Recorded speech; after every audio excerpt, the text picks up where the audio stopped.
Well, all right. 6 minutes late or 3 hours late, depending on your point of view, we are ready for Aethercon VI, a convention game featuring Leagues of Gothic Horror, as you see here, and the amazing crescendo of my dogs suddenly barking as the game starts, which is perfect. Sound effects. Sound effects, exactly. Well, at least it's genre appropriate. Now, Leagues of Gothic Horror is produced by AAA Games, and, well, it offers what you'd imagine with a title like that, an opportunity to explore horror in its Gothic sense. Personal, moral, horribly physical. I'm joined tonight by Ivan, Sean, and Shannon, who are going to be venturing forth into this system and into this scenario with pre-generated characters about whom they know almost nothing, and that is one of the points of today's session. What can they learn about themselves? What can they learn about their past? And can they survive it all? So, unlike usual, where I would have the group of players introduce their characters, we're going to do this a little bit out of order, and we'll introduce the first scene of the session where these characters meet each other for the first time and all the awkwardness that that entails, because, as it turns out, they're all siblings. Now, before we actually begin that first scene, let's talk a little bit about Ubiquity.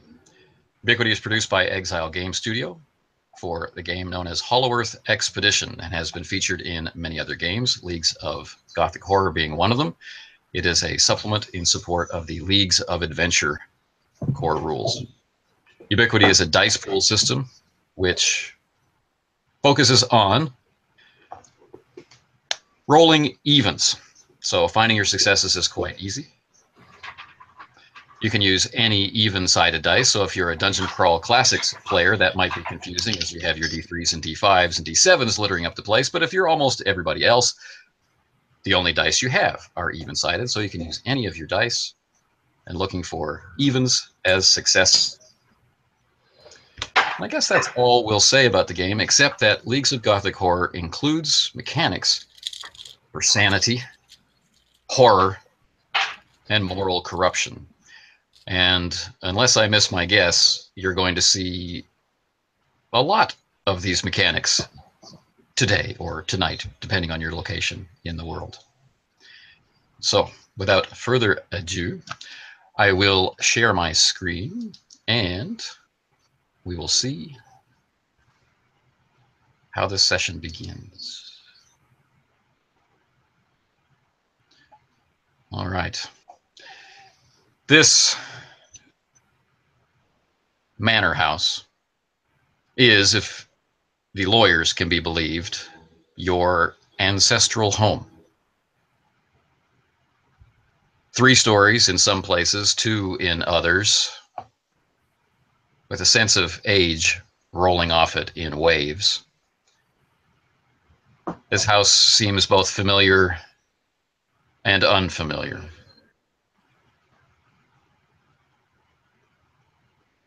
You are ushered inside by a very elderly man, perfectly dressed, impossibly thin, whose name is almost on the tips of your tongue. He looks so familiar. He ushers you in to the front hall, welcoming you home.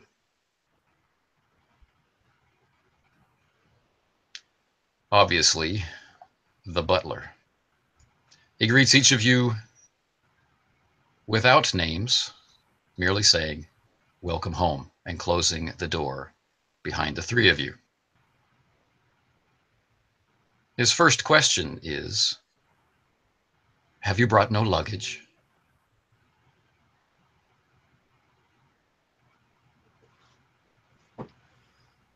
Correct. Nothing. Nothing at all. I'm waiting for Sydney. Sydney was supposed to have my luggage. Where the devil is he? I was just thinking the same thing about Mortimer. So you're expecting others? Yes, and he should be here now. Perhaps there is a problem with the trains. If you gentlemen would like to follow me into the sitting room. Of course. Where the devil is he? I dutifully follow our... I'll follow too. Though my PA is with me, so I don't have the excuse that the other two had.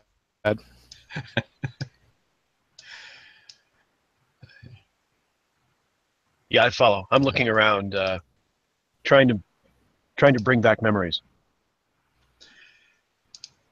Well, this is the entry hall. Lavish, lush.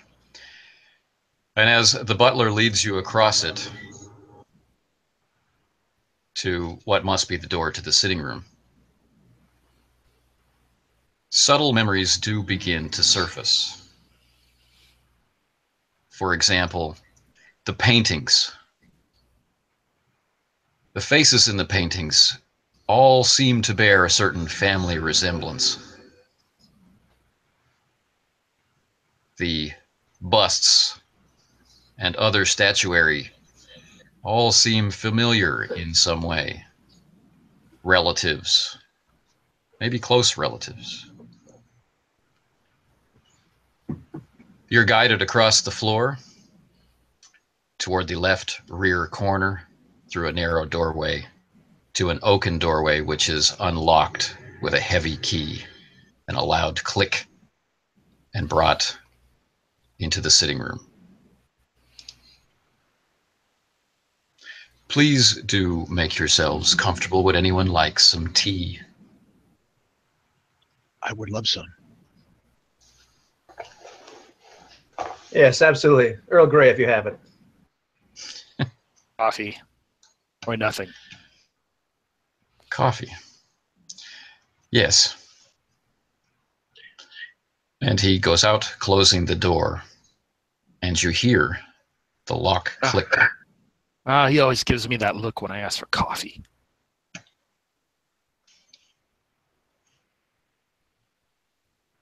My ears kind of perk up when I hear the lock click. Did he lock us in here? My head cocks for a little bit. Try the door. I go over like a little bit too quickly, betraying my discomfort at it, and give the knob a try.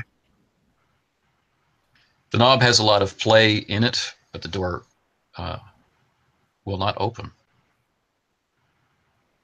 I pretend that it's probably just me and not the mechanical device, and give it some more attention. Okay. It's a very stiff door. I think he's accidentally locked us in here.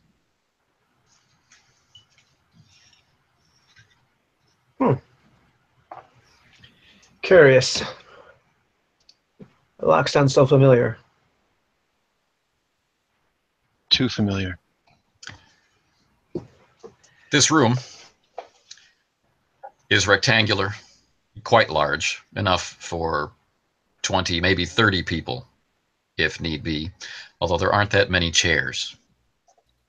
Occupying the right wall, as you stand with the door at your back, in the very center is an enormous fireplace, far larger than the room needs, very ornate all around the fire grate.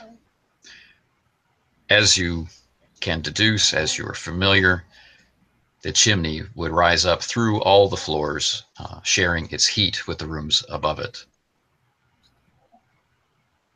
The focal piece of furniture in the room is a large table on which several large photograph albums sit. And in the back rear corner, there is a writing desk. The other furniture is small tables that should hold knickknacks or other useful items, but they are bare.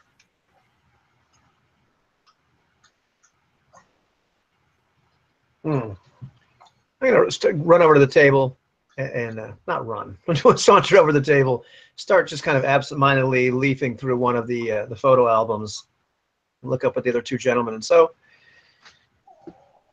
who the hell are you two anyway? Look familiar. Emerson Bridgeway, and I put out my hand. I put out my only hand. Gingerly shake his. Name's Gideon. I reach out to shake hands as needed. Sorry. Montgomery. Montgomery, and what was your name, Shannon? I just called Gideon, but if you guys prompt me, I'll tell you Gideon Kent.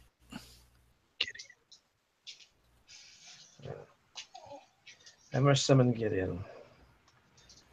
So they tell me we're related. Hard to believe, since we don't have the same last names. Maybe we're cousins. Distant cousins. Yes. Very distant. Mm-hmm. Hey. So I start to look back at this photo album and just start to leaf through it, looking for anything that kind of jars my memory, or see if I can find myself or these two gentlemen, some representation of them. Perhaps the most jarring picture is, of course, the picture of Father. His stern eyes blasting out of the picture as he stands staunchly. But as with so many photographs in this time, as you flip through page after page, it's difficult to tell if these are pictures of the living or of the dead. There are pictures of numerous children. All children look alike. All of them have all their arms. There are pictures of teenagers, family photos, all with that, again, very subtle stamp of family resemblance. No smiles evident in any of the pictures. Often they're taken in the great front room that you've just passed through to get here. But then there is a picture that might be Gideon.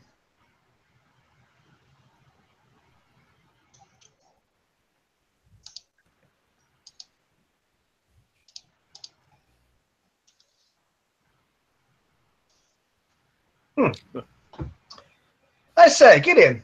Look here. This looks like you. I walk over. Does it look like me at all? Could be. Yeah. Could be. Younger. Maybe the picture was taken in the library. I look at the library. The library looks familiar.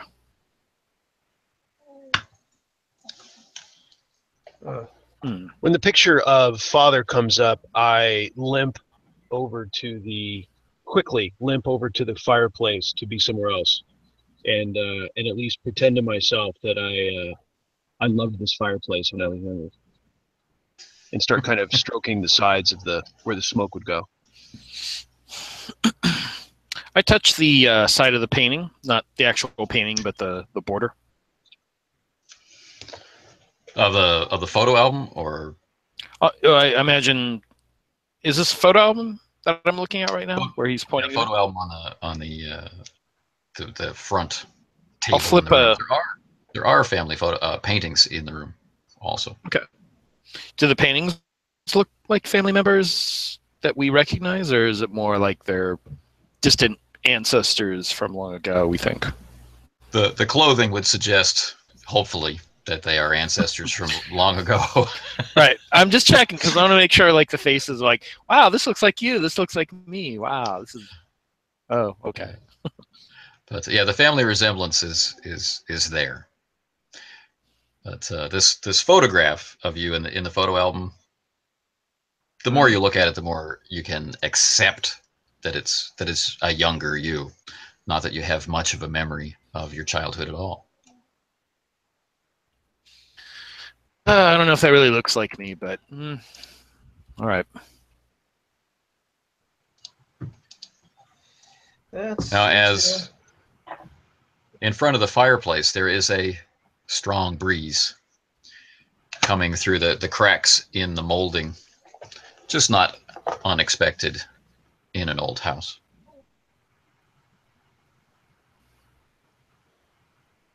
I go over to that draft. It's cold, but it's, as I say, it's quite strong. It's not a random feel. Mm-hmm. When this fire wasn't lit, it was always so cold in this house.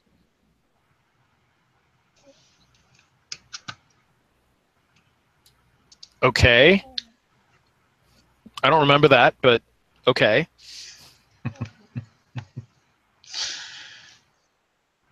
Is it like the door that we were left in? Is it like a sturdy looking door, or is it more like, This a house- standard door where we just kick it down? I'm thinking it's the former. This is a stout oaken door with a sturdy frame in a, the house is made of stone, and the interior is plaster over the stone, heavily cracked. Feels like a very solid and very old and very cold house. But there's three of you. Maybe with effort you could batter down this stout oaken door. No, I'm okay waiting. I don't really want to break the door down of somebody who's, I'm not even sure. We're not quite there yet. Yeah, I don't really feel trapped yet. And also, he may have accidentally locked the door and not realized it. And he's like, "Why did you break my door down?" Right. He is very old. Well, not hearing the sound of anybody bricking up the doorway at this point, I'm going to take this photo album, plop myself down in one of the chairs, and just sort of take my wooden arm and put it in front of me, and then prop the photo album on top of it. And continue to leaf through it, waiting for my tea. Now, I'm going to interrupt with the voice of the Game Master for a moment and say this is a Ubiquity game, and so each of the players has been presented with flaws, which they are doing their best to represent for us. And so I, as the Game Master, will need to reward them with style. Style for their amnesia and for their rough, maybe social graces. Let's put it that way, or for the very physical problem of having only a single arm. Now, for every flaw that you find on your character sheet, you have one style point, and this scene has earned each of you one more. Okay. You can spend these at any time that you feel like exerting yourself in a scene. They can be used to buy extra dice for die rolls.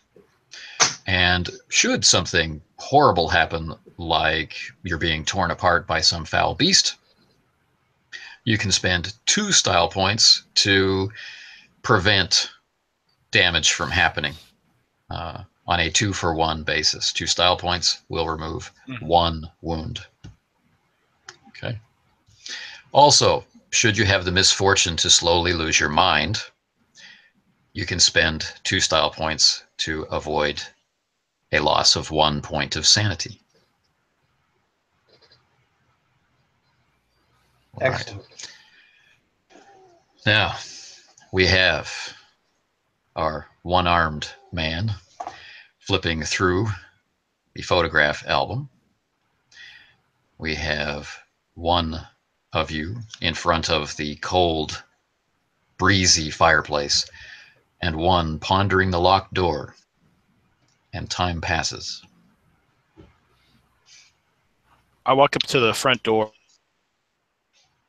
and knock. I didn't get all of that. You walk up to the door? I walk up to the door that was locked and just knock on it to see if I get a reply. Okay. Within moments, you can hear steps coming down the tiled floor. I look at the other two and say, "See, we weren't locked in." Or were we? Emerson is dubious.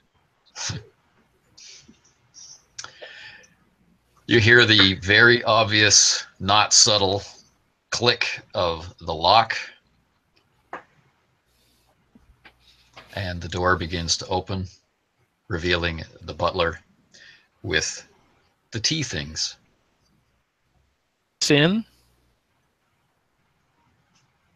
No. He moves over to the okay. bag table where the photograph album was, and sets down the tea things, and there's a cup of coffee. I step through the doorway on the other side, just kind of look around. It's probably a hallway, I'm thinking. It is. You can see out to the dimming light as we're getting on towards evening in the main entry hall. And to your left is a narrow servants' hallway, which is normally blocked off for guests and even for family members that would head deeper into the house and toward the kitchens. And it's dark. No lights are on at all. I grab my tea. I stand Put in in a bit. the hall, look through the doorway. Sorry, go ahead, Sean. As you say, I just put in a little bit of lemon. There is a very thin slice of lemon. The china seems familiar, marked with the family crest. Very, very faded, very old. I pick up my teacup, look at the crest, look down disdainfully at Gideon's cup of coffee, just cast him a glance for a second, and kind of just almost imperceptibly like raise my eyebrows and shake my head, and then go back to looking at the china. I'm still in the hallway, so the Right. coffee's there though. So in the hallway, you're joined by the butler as he makes his retreat from the room.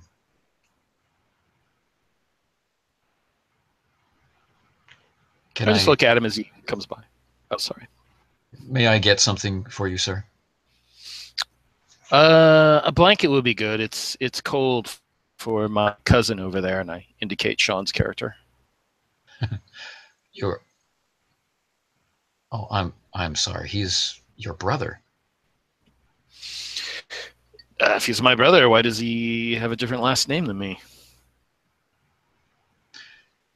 It's not my place to comment. I'll have someone come and light the fire, and I will bring a blanket. If you'd please return to the room to wait. What am I waiting for? The doctor is with your father now, and he will determine if he's strong enough to speak with you. Oh. Well, I can see myself back in the room. I don't want to hold you up. Why don't you go see my father? Yes, sir. Then he drifts on down the darkened hallway toward the servants' part of the house. Okay. I poke my head in the doorway, and I look at the other two, and I whisper, "Aren't you glad we didn't break it down? It's open now." You're welcome. Oh, that's splendid. That's splendid. Go have some coffee. I'm sure that'll calm you down. Did he leave the key in the door? No. He did Gideon, not leave the key in the door. Gideon is still in the hallway. He has not gone back into the room. You're welcome to bring the coffee over here, but I don't trust this door.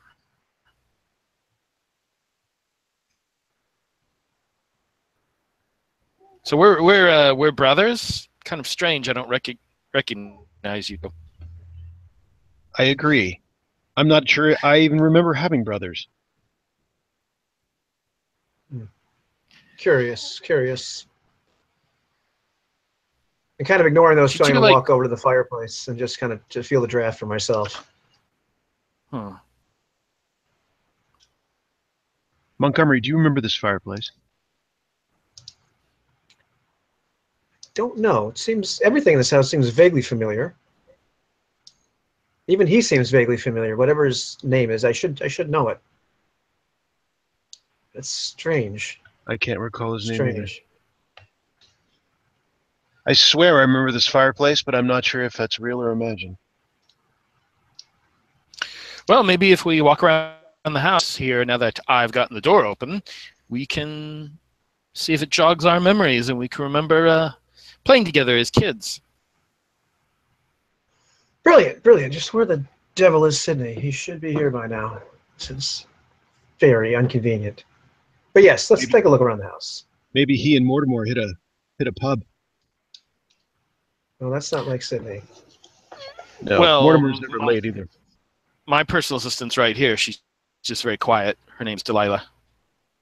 So anyway, we're going to go looking around. You two can stay in here, though, if you want. Well, that's quite all right. Let's take a look. Let's take a gander around this house. Yes, I agree. Right. Left or right? Outside, the hallway splits left and right from what the GM said, I believe. Correct. So going right would take you back out into the main entry hall, and going left would take you toward the servants' quarters. Yes, I assume right would be more appropriate. All right. I'm going to go out into that main entry hall and start standing in front of those busts, rubbing my my hand along one of them. Okay. So looking at the busts,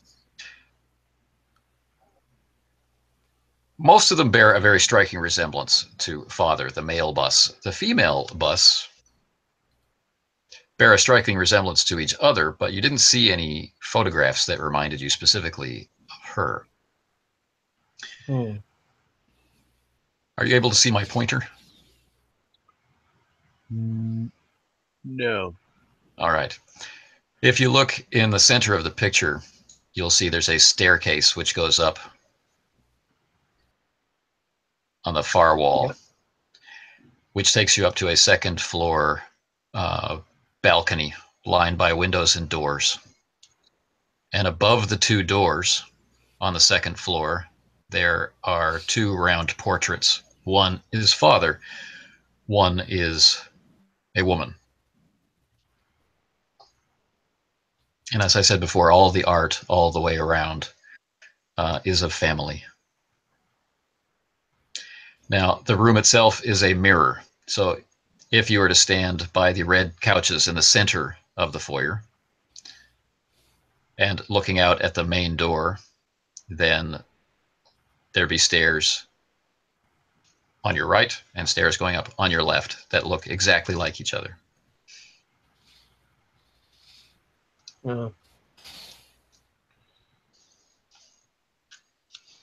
I'll go up the other stairs. Are those the stairs we came down to reach the room? You came in the front door, which is in the very center of the rectangle, and the stairs go up the short ends on either side. So they go up to the same balcony, which links the whole front of the house. Gotcha. The fireplace here the fire is not laid either. It's also a very cold room. Is there wood? There is. There is wood in both fireplaces. Fire's not lit. The light is provided by enough candles to see, and there's enough of the late evening light to make seeing in this room quite easy. Are there any other sounds? Anything from movement or occupation or anything? Just the sounds of a very old house settling as evening comes on. Your own footsteps echo very much on this hard tile floor, this black and white floor. Dark and cold. That seems dark and cold. Yeah, I'm gonna start going up those stairs. Delilah is looking more and more uncomfortable. I think we should go.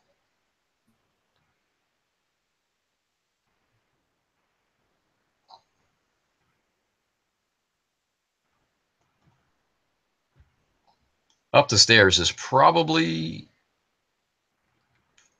There must be a way into the family rooms to where your childhood rooms would have been.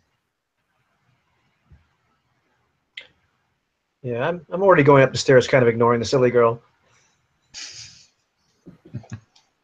Okay. The stairs are solid and sound like stairs should. Do I remember those stairs possibly going to our childhood rooms? Go where? A stronger sense is of the lower floor of the library.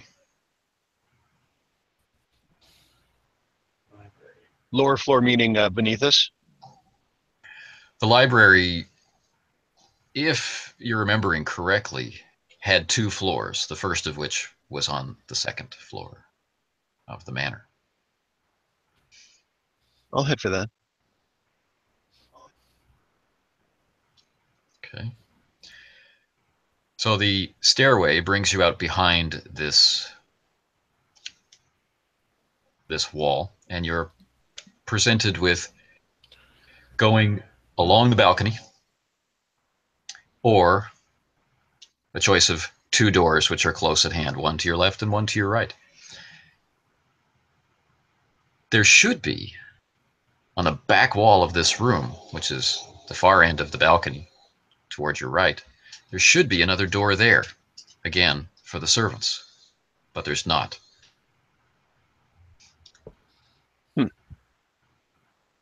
The doors are closed and look locked. Of course they're locked.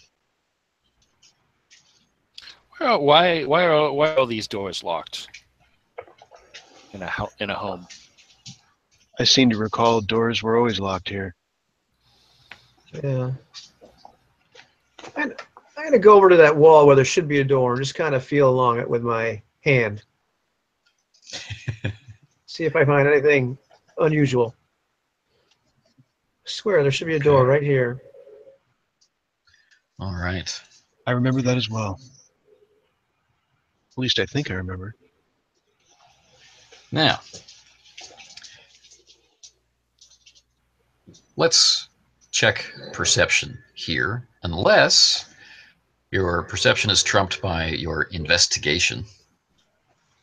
Well, as it turns out, it is not.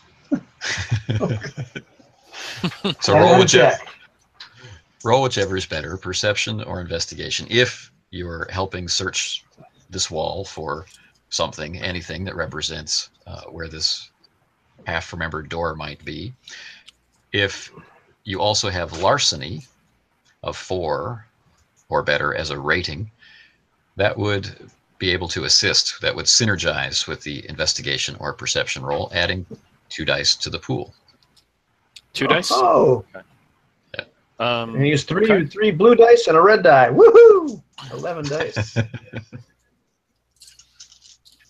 Now, if there's going to be assistance, before you tell us the total, if there's going to be assistance, then for each of you that assists Ivan, 2 more dice can be added to the pool. Sure. Matters, since he just said he rolled 11 dice out of character. 11's a lot. It could matter. It could matter. Yesterday, I rolled 15 dice and got 4 successes. Well, I'll assist. Yeah, I'm there. I'm looking around. Yeah, I think I can give 2 successes at the most, which I do. So there you have it, with his 11 dice. Well, that's 1, 2, 3, 4, 5, 6. Oh, I hope you make it. 7. That's 7. 7 plus 2 is 9. Nice. 9 successes. Okay. That is very, very, very hard. You're impossible. And you don't find anything. But you're really confident. No, you find that there's a thin layer of plaster over bricks, normal, red brick, not the stone that this house is built from. Somebody has bricked up the door, and that brings with it a flood of memories of specific rooms in the house having their doors locked, sealed, and bricked up, and never being able to access them again. Now, the sitting room downstairs where you asked to wait was one such room, but now it is open.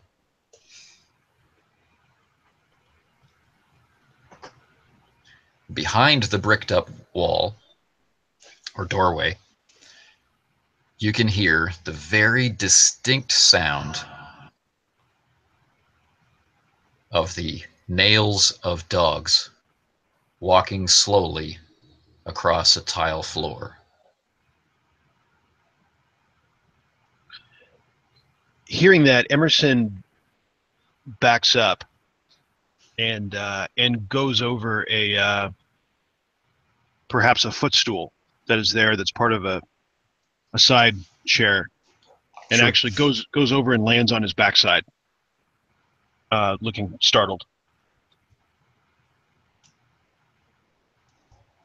+1 style. Did you hear something behind that walled up facade? No, I didn't hear anything. I swear there were paws. Tell me you heard something, Montgomery. Yes, it did sound like there's dogs or something walking around on the floor. Hear the clack of their nails. I remember dogs. Those cursed Dogs all the dogs. time.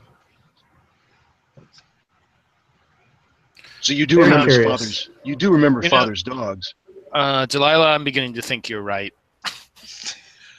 I'm going Delilah to has not enjoyed the conversation about the dogs at I'm all. going to listen to you a lot more in the future. I promise. Good heavens, man! Show some backbone. Show some backbone. There's a logical explanation for this. She says, I'm going to go see if that butler has a phone. Good idea. She heads down the stairs with her angry look. Gideon, do you remember father's dogs? I think you're making it up. +1 style.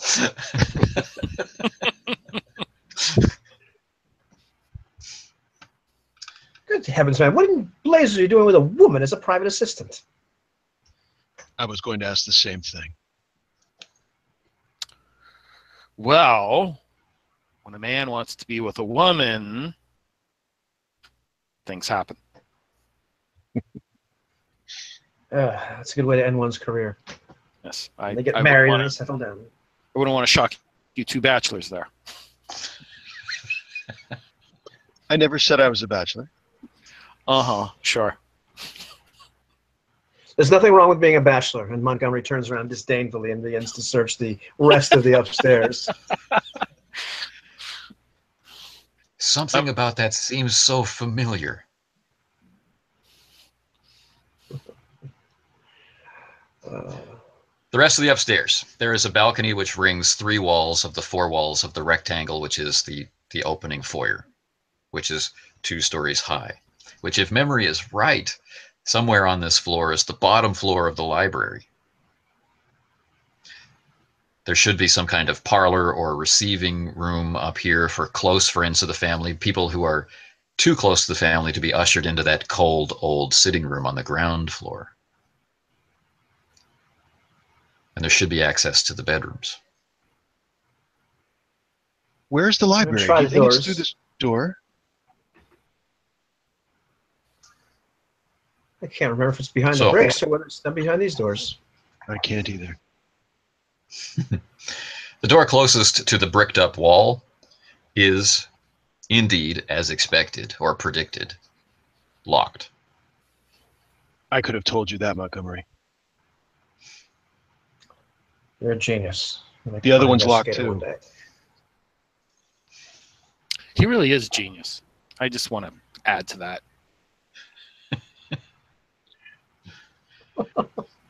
Emerson's shaking his head. Check the other one. It's locked. Father would never leave those doors unlocked. It's locked. There are two doors just like it on the opposite side. Well, I'll walk a little more briskly that way, adjusting my wooden arm every once in a while as it begins to slip the harness. Trying those as well.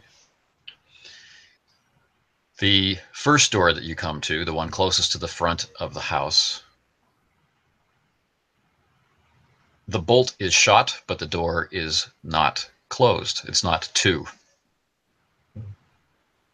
So the door was locked, but it wasn't closed when it was locked. Ah. Well, then I'll open it. Peek inside. This room is one of the rooms you theorized or remembered should be here.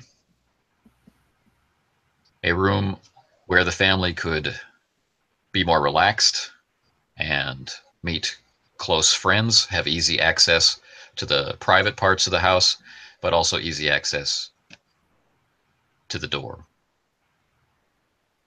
It's not a sitting room, it's more of a parlor. And this room comes with some form of memory, and I would like you to make a horror check, please. Uh-oh. Excellent. The difficulty of the horror check is 3, meaning to get a success, you have to roll more than 3 successes. And so Can we use our style after the roll, or just to declare our style to this? You can boost the horror check with style, buying dice, and you can spend style 2 for 1 to counter any lost sanity that might come along. Are we all making this roll, or is it just Montgomery? It's everybody who is going into the room. Sure. Pretty sure I went in. Yeah. I think I only have 1 style chip anyway at this point, so I'm not sure. You have as many style as you have flaws. No one has spent any style yet, and each of you have earned 1, and Shannon, you have earned 2 since play started. Or Sean, you've earned 2, and Shannon, you've earned 2. Okay.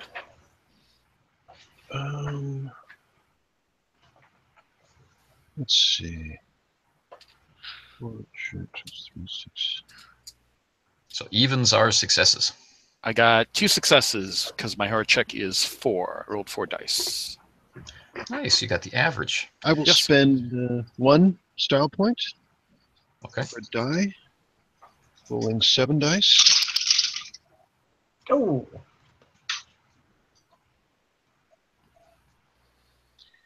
And let's see. Ooh. Oh, 3. That's all I needed, right? That's right. You didn't fail. Hey, low bar. The difficulty was 3. You got 3. And Shannon rolled 2 out of 3. And Ivan? I rolled 10 dice and got the average, 5. Nice. Nicely done. 10 dice. He's okay. a dice guy over there. Wait, am I rolling the right dice? Is it 1 die per horror check? 1 die per horror check. You all have different horror checks. Okay. Just want to make sure I was doing that right. Yep. Don't panic. I'm more unsettled than someone over there. You're a little more dainty. It's okay. I wasn't thinking of physicality. I was thinking of other stuff. But thanks for that Kodak moment. More on edge. Okay. Now, Gideon. This is something that actually affects Gideon. The horror check has been failed, and 1 point of sanity will be lost unless you choose to mitigate that with style, resulting in a growing state of fear. I'll play out fearful and take the. Is it a 1 point hit? You said. Yep, to your current sanity. Yep, I will. All right. We'll save my style chips for more important things. Okay. So this is just a 1 point loss. This is that growing sense of foreboding, that kind of reluctance to look a little deeper, but no no penalties on action or anything like that. Gideon, are you all right? No. Do you remember something? No. Now, in the room, You ask a lot of questions.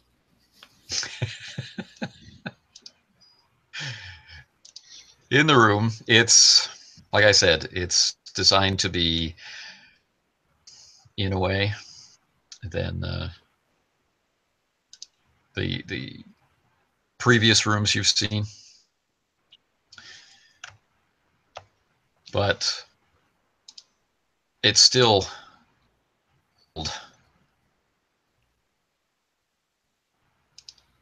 not exactly the sort of room that you'd want to spend a lot of time in.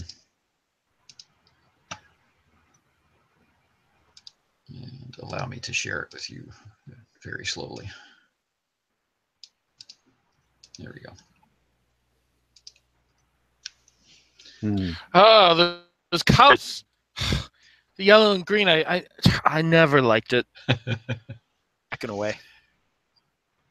But what's really drawing the eyes of all three of you, is the chandelier.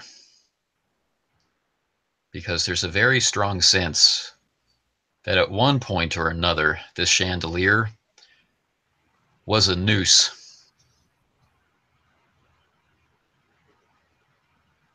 Oh.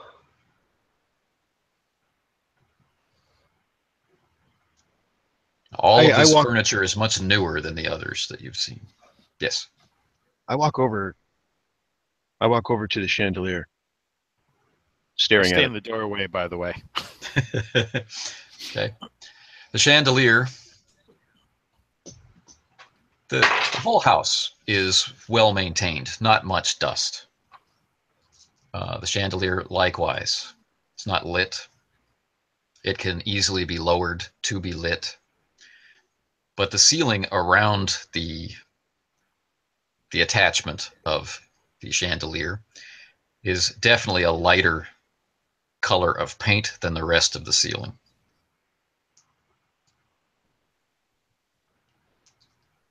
Like it was painted after the original paint job. Yes. Neatly done, but obvious to the eye. Montgomery, come here. Do you remember anything about this chandelier? I kind of ignore him and kind of just push past him, looking at the chandelier. And I'm going to like make a little empathy second sight check on this chandelier and see if I can feel any kind of emanations from it. Just something doesn't seem right. Make it happen. The difficulty's only one. That'd be 3. Okay. Now, Montgomery's eyes glaze over a moment. It's almost like the rest of you aren't in the room. And Montgomery, that strong image of the noose is far more visible to your eyes, and the aura around the chandelier is one of death and suffering. Just for a split second, Gideon, you see the exact same thing, except for you see the distended face, tongue hanging. Someone. I shut the door in the hallway, so I don't have to look in the room. And if there's a lock, I click it, just like the butler. Otherwise, I just stay there for a moment. And that's what's so frustrating about the room too, is you pull the door shut trying to slam it, but that bolt is still extended so that it hits the door frame and the door quivers and slowly opens up again, revealing that same scene before you. But this time it's just a chandelier and it's just an empty room. I'm back. What are you doing, Gideon? Standing here, obviously. The whole house. Whoa! You do remember something, don't you? I remember you asked a lot of questions. It's all coming back now. I think I have a headache. The panic on your face is obvious, and that's not a question. Panic. It's caution. Please. Montgomery, what do you see? Well, I kind Voice. something's not right. Something terrible happened here, and I just kind of walk away. I really hardly paying attention to Emerson, and just kind of walk absentmindedly around the rest of the room, and I just kind of look for anything else that looks a little odd, or even like for a servant's door. Another way into the room. Okay, on the far side of the room, there are actually 2 door frames. One of which has a piece of furniture blocking it. The other must be the servant's entrance because there's a small tea trolley next to it. Well, I'm gonna put my teacup on the tea trolley, and then ignore that servant's door. Just kind of push the piece of furniture away from the other doorway. My curiosity has gotten the better of me at this point. It's heavy and awkward to handle with just one hand. I walk over, seeing his intent, and help. +1 style to our one-armed man. Oh, thank you so much. And I say that in kind of a way like, of course you're going to help me. But just a little edge of thank you. Like, what took you so long? Where the devil is Sydney anyway? Ignoring that, I say, Montgomery, how did you lose that arm? Oh, that's a rude question. I call from the doorway. Aren't you way over there? Doorway, looking at you guys. Look at the size of that room. You're way over there. It's not a football field. I'm just calling you out on your deal with it. You don't have to answer that question. Don't let him bully you like when we were younger. Says his legal counsel on the other side of the room. Coffee drinkers. I don't. And I just kind of look up at Emerson. I don't look down at my wooden facsimile of an arm. I don't exactly remember. It was childhood accent, I think. And really.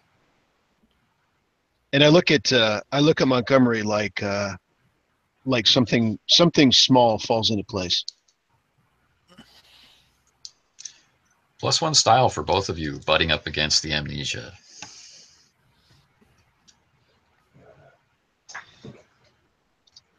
Perhaps we'll use all the style to open the damn door. Are you 2 down in that room?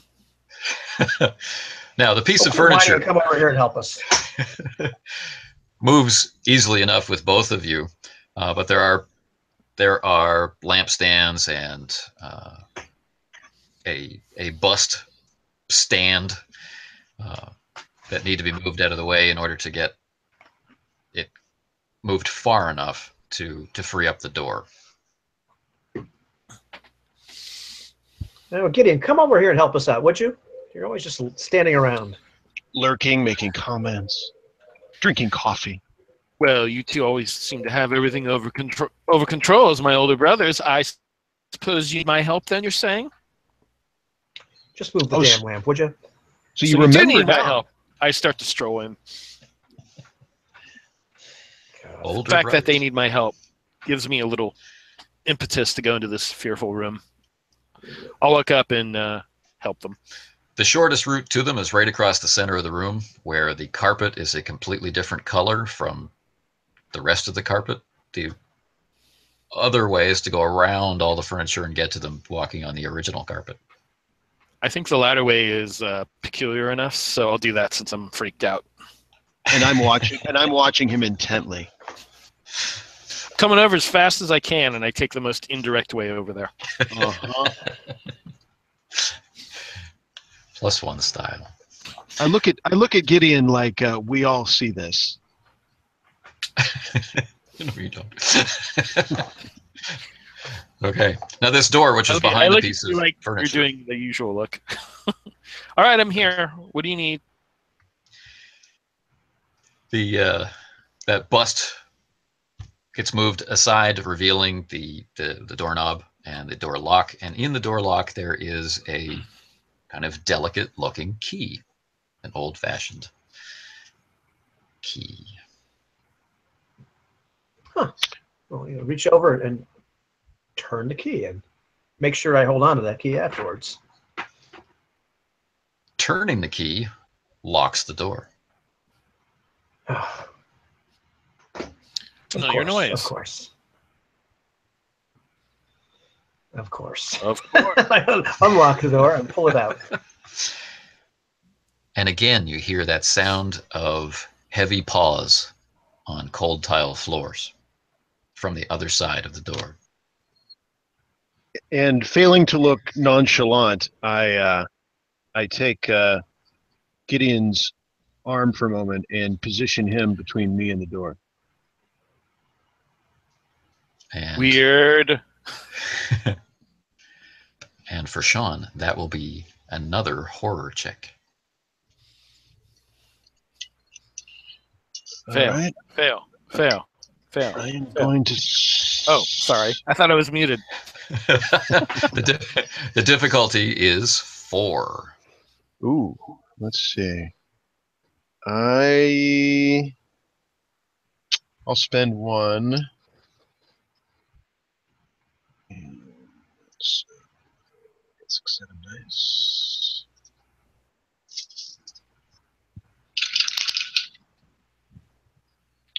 And I got 1, 2, 3, 4, 5. 5 successes. Okay. Now, whenever I call for a horror check, it means that there is something fearful present. It's not that you are unaware of fear. It's that passing the horror check, you find your way through it, and failing the horror check, it unnerves you or stresses you out or unbalances you in some way. So you've passed through the other side. You still have control. This is still a frightening situation. Okay, so he's grabbed onto your good arm, I imagine. I was grabbing Gideon, actually. I have 2. Oh, Gideon, sorry. Good on Both of your good arms. I had, because Emerson's Montgomery's in front of me, Gideon was behind me, but I changed that, so I'm in the back. I love it. Don't be afraid. I'll protect you, as always, even though I'm the youngest. I thought you didn't remember anything. No, I just didn't tell you everything. There's a difference. Is he the I youngest? just mutter to myself, dogs never bothered me, and I open the door. The one-armed Who knows man what's on the opens other the door. I love it. After Poke in the back in fear. Door opens with the creak of disuse. It's the first such noise that you've heard your time in the house. Build, revealing the darkness of a very narrow hallway behind it. And no dog. I don't see a dog, so you can come with us, Emerson. How's the Older light brother. in there? Dark. Is No there something? windows. Is there something to grab? Like, there's not like a candle holder or something nearby, is there? Oh, there's all kinds. There's all kinds of light sources. There are heavy candlesticks, small chairs, large chairs. I will grab a candle in a candle holder and light it. Okay. There are lots of matches available in little desk drawers and things like that. And that I'm doing rather ostentatiously, like, here's lighting for us. And then a little less so, I am trying to subtly look around for another candle holder that's a little more sturdy. And if I find one, I grab that one and just keep it at my side without trying to draw attention, even though it's right there. No trouble. There's heavy candlesticks right by the unlit fireplace. And I offer the light over Montgomery's shoulder. Oh, to help thank you. him. Thank you. This isn't exactly Yeah. an Egyptian dig, but thank you. The light will be appreciated. Now, just to be fair, maybe the heaviest, most portable, weaponizable object in the room would be some of the busts. There are these small, maybe 1 foot and a half marble busts on top of the bookshelves, which would be devastating. Not as easy to wield, maybe, as a candlestick. I think I'll go with the candlestick, just because it was my. I was looking for light and something to fend something off. So I think probably. All right. Excellent. I'll reach Much up and easier grab than a carrying a bust. bust around. Yes. I want to carry a bust around. I'm creeped out. Okay. It makes sense to me. So, this is a narrow passageway. You have to stoop a little bit on the other side, and there's a heavy animal scent in here. And at the other end of the hallway, there is another door, similarly proportioned and of similar feel to this one. I don't like the smell in here. This hallway also seems temporary, there used to be something larger in this space, and this hallway was made just to go from one door to the next. We'll be out of here in a second, man. And I'm going to try to open the door that's in front of me. It's locked. I raise my eyebrows and I pull out the key and see if I can use that. That'll fit that door. It fits, and it opens the lock. Good show. You don't get to be an archaeologist without a little bit of brains, son. So I open the door. I look at Emerson and I say, don't take it hard what he just said to you. I've done my work at archaeological sites as well, so don't look at me. Okay, if you say so. All right. Now, as you come through the narrow and, as I said, kind of temporary makeshift hallway, you enter this room.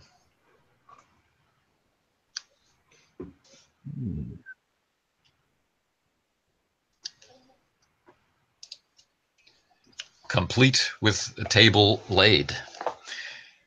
And it feels like a child's room and somewhat familiar. I look at those pictures. I'm going to go ahead and go in because I'm drawn to those pictures on the right. Right. They are hand painted. And they are pictures of types of dog. Are they a type of dog I recognize? Do I Hunting dogs, guard dogs, big dogs. Don't look too well there, Emerson. Are you okay? I'm fine. I was honest. Do you recognize any of these dogs? Do you remember what kind of dogs Father had? Yes. Well, do these match any of those? Some of them. I remember that one in particular didn't like you. Yes, you have no idea.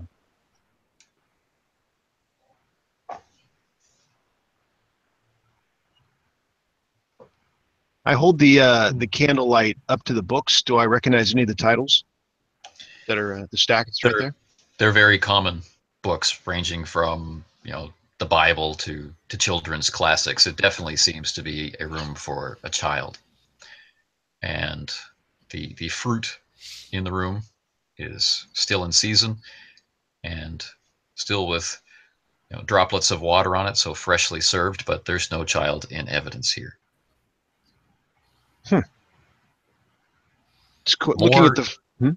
More importantly, the only way into this room is the way that you have come. Do you two see what I'm seeing? I'm looking at the fruit. I say, isn't that odd? It appears to be fresh fruit, unspoiled. And the only way in is the way that we came, where we had to unbarricade the door. It's clearly a child's room, wouldn't you say? Reluctantly, but yes. Well, given the titles, yes, I believe that he's not reading Faust or anything. So yeah, this would be Peter Cottontail, and I pick up one of the pieces of fruit and take a bite out of it. Fresh. Yeah, it's definitely a child's room. Famished. So, somebody's delivering fresh fruit through that door that nobody comes through. Is there any other way out of this room, oh wise GM? Moving around, investigating. Yes. This is Ubiquity. You have the choice. You can take the average or you can press your luck. The average is helpfully listed next to your investigation score. I will take the average of 4 successes. Ooh, nicely done. Casually looking around the room, confident in your ability. That's right. I get a +1 die whenever I'm standing near Emerson and he starts talking about his woes. A pox on your house, Gideon. A pox. I'm like, wow, my life isn't so bad. I feel so confident. Now, Gideon, in the wainscoting next to the bookcase in the back corner of the room, there are children's initials etched. I point that out to them if I'm the one who found that. Yeah, that's you. There's a GB, an EB, and an MB, as well as 6 or 7, it's hard to tell, other children's initials. Do I see a GK? No. Well, it doesn't look very familiar to me. Gideon, it appears your last name is Fake. And I, with my finger working its way down the initials. I think you need to prove that. How many sets of initials are there? 12. 12. And did you say there's an EB, an MB, and a GB? Among them, yes. I point out the GB because it has a certain quirk to it, the way that a certain young man might add flair to a G. Now you're down on your hands and knees to see all these next to the bed. And it's time for horror once again.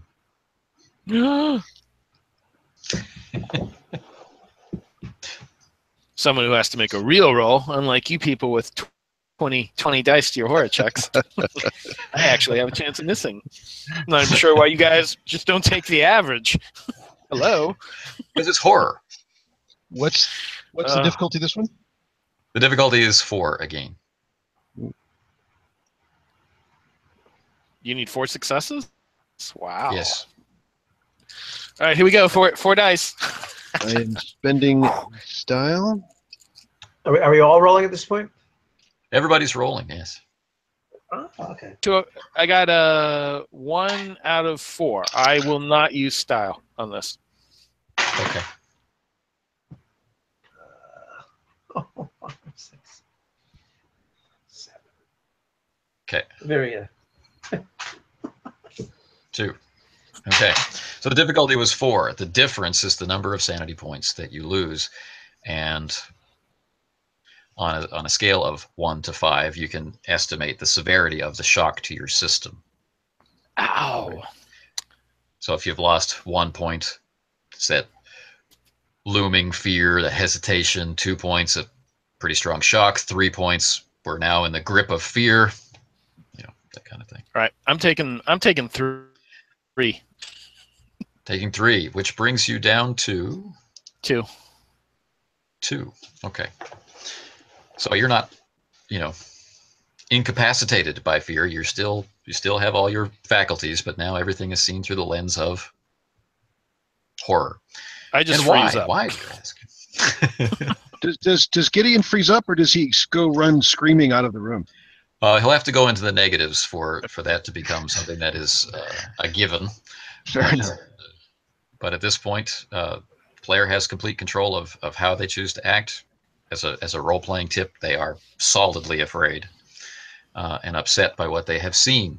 And what they have seen, and what has become apparent to everybody, as we make room to be able to examine all these initials down here on the floorboards and the wainscoting, is the set of gnawed corpses under the bed. Set of what corpses? Gnawed, chewed, ground up by sharp teeth. This is where somebody hides their bones and the flesh that's still attached to them, and the clothing, the shredded clothing that's still attached to them. Quite a few sets of bones, quite a few small people dragged here and left. Good heavens.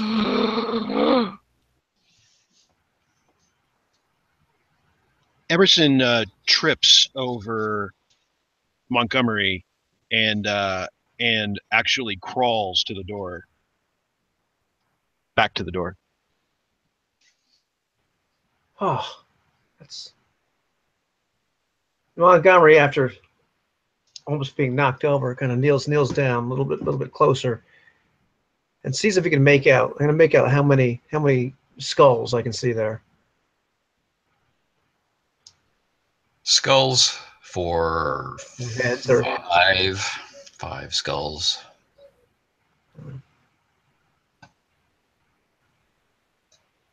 In the doorway, as Emerson gets there, the candle reveals. Oops, sorry. Ham-handed game master. What was that? It's a computer screen. Reveals this.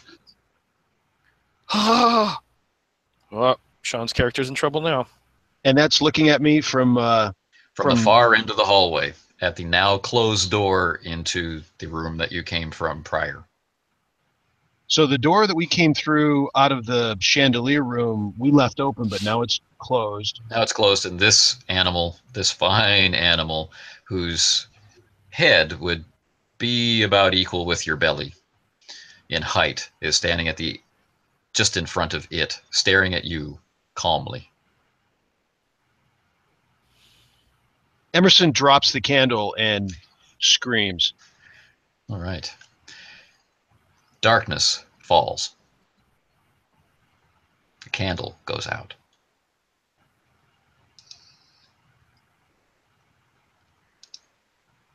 For the love of God, man, come to your senses and light the candle. I go, I'm feeling around on the floor, breathing extremely heavily, looking for the candle and the matches that were on the holder.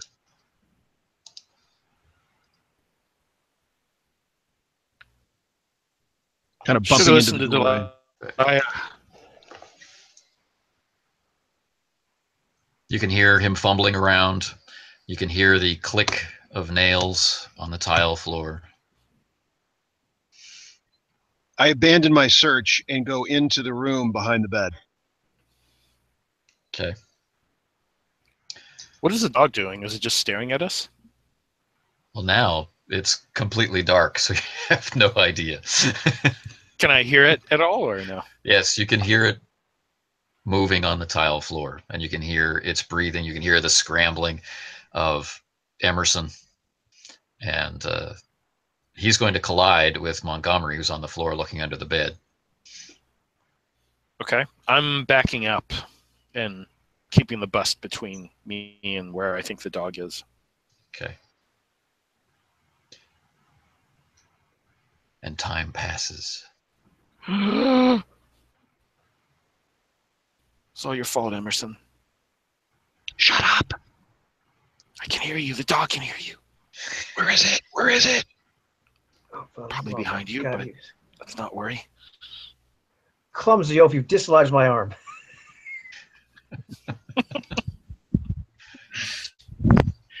I think your arm's out in the hallway.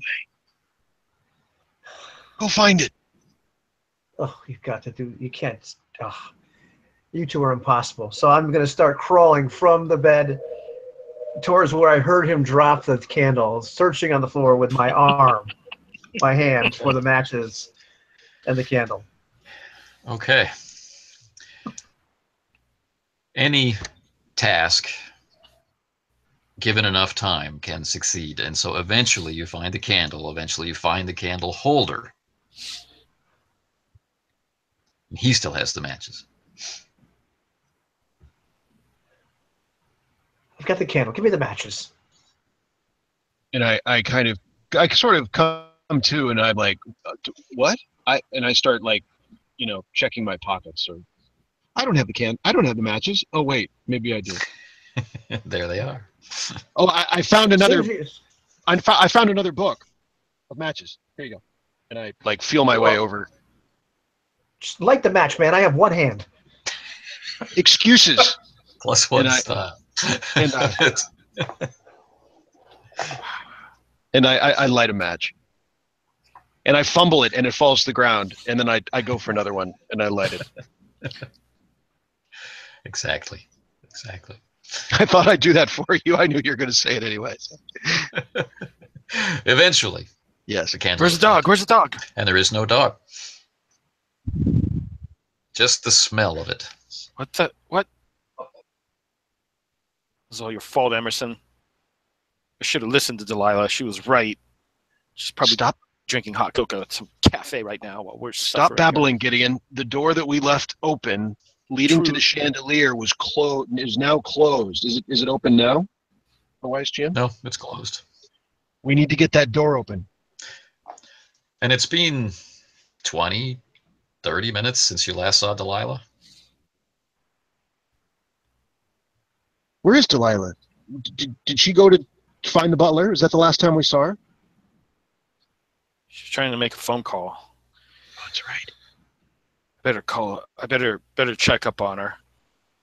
Good idea. Go open that door.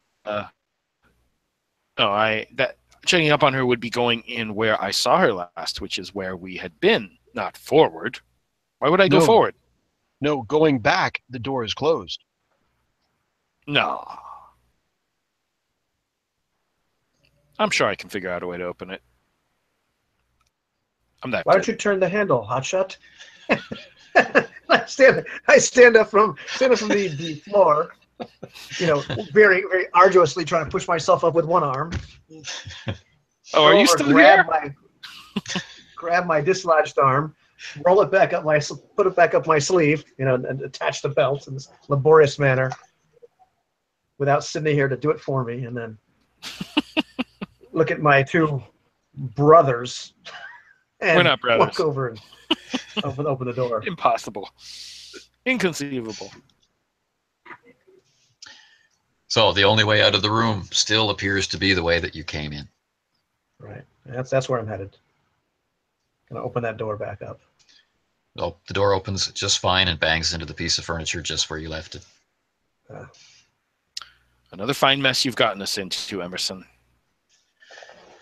Now you'll have to light the candles in this room because while you were in the child's room, night has fallen for real.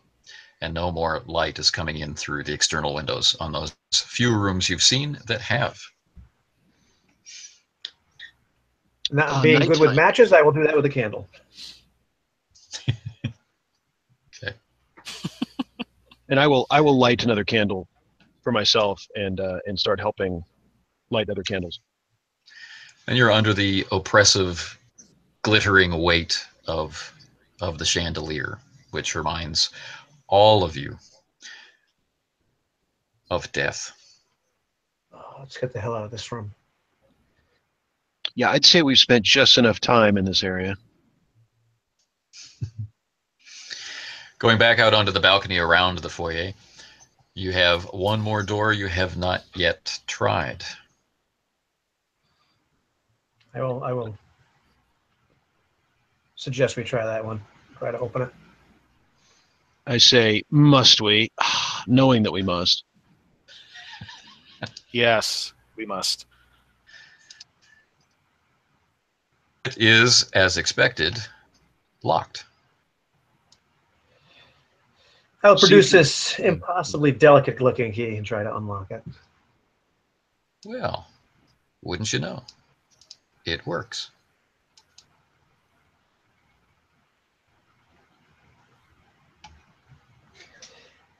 After you, Emerson.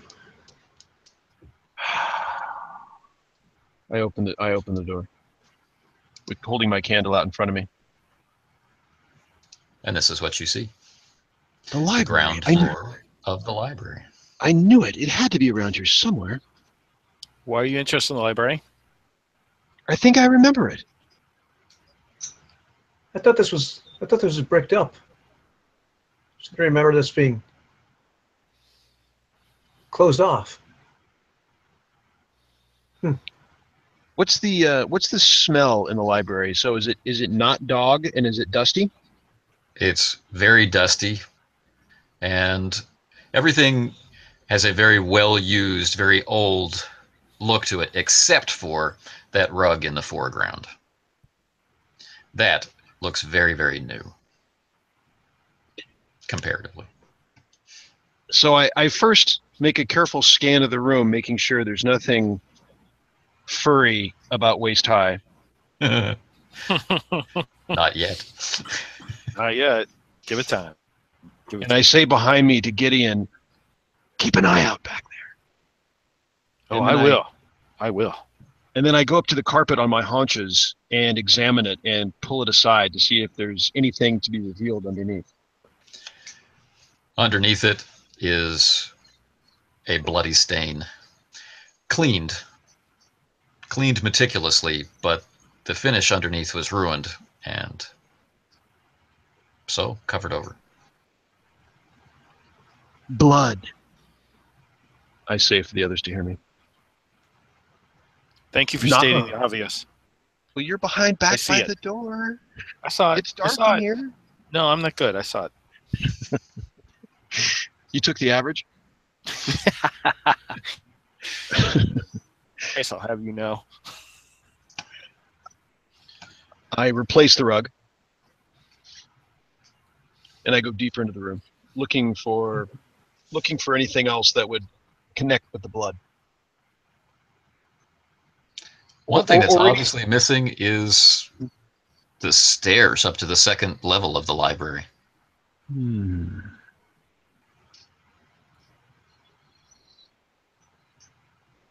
I look for them. I look for anything that would suggest that something has been changed, that something's covering the opening to the stairs.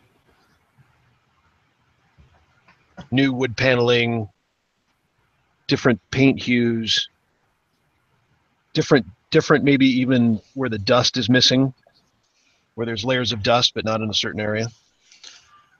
If anything, and this is from a child's perspective, of course, the room just seems smaller.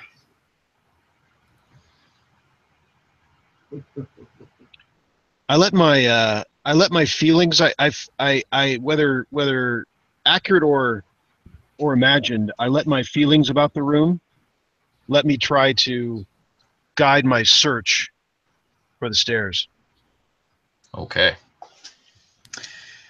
That will be an investigation roll for you, which you can enhance to 10 dice with your empathy. Yes. So similarly to before, when Montgomery's eyes seem to kind of glaze over, you see something similar in Emerson.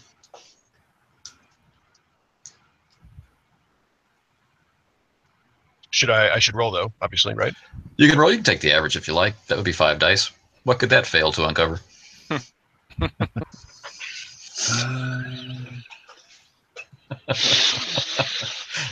Oh, the torment of ubiquity. Do I take the average or do I roll? I mean, 5 seems pretty high. 5's pretty high, right, Ivan? 5's high. 5's immense. No, It's high. 5's low. Yeah, it's really low. Yeah. I'll take the 5. I'll take the 5. All right. Now, are you guys, just to ask, are you guys looking as well? Is there an assist going on or no?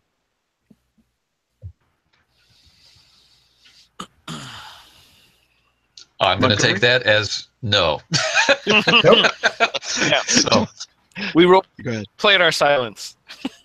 So you walk into the room and it's wall to wall, literally wall to wall books, and this strong sense, the longer that you're in the room, that there should be a second story, that there should be a way up there, but none of this None of the positions of any of the walls seem right somehow. It's difficult to get a grip on the memory. Like, is this actually where the door was? And that sort of thing. It's awkward. The memory is very slippery like a fish. But you keep coming back to the fireplace as you move around the room, as you extend your senses, your ability to find lost things takes root, and you keep being drawn back to the fireplace, which is, of all the fireplaces you've seen today, this fireplace is not real. This fireplace is a door. Gentlemen, I think I've found something. Look at the crack here. This fireplace isn't usable. I think it might move. Fascinating. But I start putting my shoulder into it a little bit in the direction that I think it would go. Okay. And prepare my candle appropriately. It's a pretty solid door. You know it's a door. But how does it open?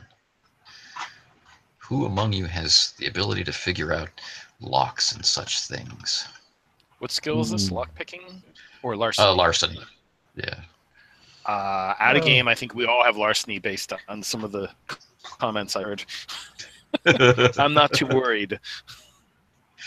I don't have larceny. I'll have you know. Yes, you do. You just forgot. I've got a 4, so I can do the main roll, or I can assist somebody else. I may be higher than that, so you can assist me. So just add. I won't say how 2 much dice I have roll in there. it for fear of judgment. So Shannon, add 2 dice from Ivan for the roll. Add 2 dice. You can just roll another 2 dice. Don't wait for me to roll it. The difficulty is 2, so you have to beat 2 successes. Everything you get above 2 counts as a success. All right. I have 4 successes total with the +2. Nice. See, I'm not that good. Emerson. Or am I? It's a very complicated latch, multi-step actually, and it takes a certain amount of time in order to set everything just right. But then it opens up as if on a hinge, like a normal door. The entire fireplace swings out, revealing a corridor done in stone, like the original manufacture of the house. You're welcome, Emerson. You mean the door you didn't know was there? And I just moved past him with kind of a dismissive and hold the candle out to where it leads to. He was always a bully as an older brother. Yes, he was. I thought you didn't remember anything, and I just go past. Your amnesia struck you. I told you I remember some things. All right. Now this stone hall looks quite long, especially compared to the one that went into the child's room. It was just the width of a normal room. Actually, come to think of it, as a width of the fake part of the library that you've just passed through. At the end of this stone hallway is a circular staircase, which goes down. And I was expecting it to go up, right? Yeah, you're expecting it to go up. And I'm sniffing. Is there any hint of animal dander in this hidden hallway? It's so musty and damp. It's very hard to tell. Your imagination could definitely make it seem that way. There are many moving shadows back here. But strangely, we found stairs, but they go down, not up. Shouldn't they have gone up, Montgomery? I believe you're right. You should go up. I carefully go right deeper. there. I carefully move towards the stairs, trying not to be surprised by any dark, furry, four-legged surprises. Okay. Now, there's something about these stairs, and this is where I'll call for another horror check. Uh-oh. Something pushing at your memories, something, the scent of this place. Almost somehow connected to punishment in a way. Oh, What's the difficulty? The difficulty of the horror check is a 3. barely made it. Nice. Out of 4, beating the average. Push through the fear. I'm pushing through the fear. I will spend 1.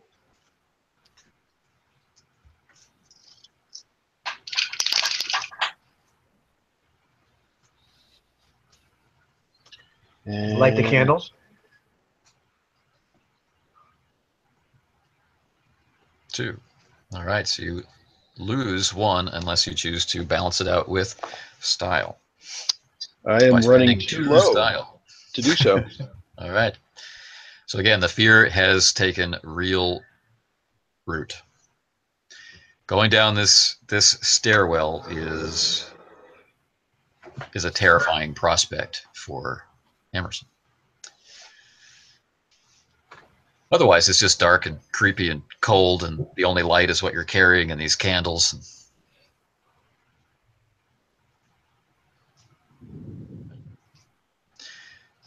So do you descend the stairs, or is the better part of valor to hang out in the library for a while? I say to Emerson, see what's down there.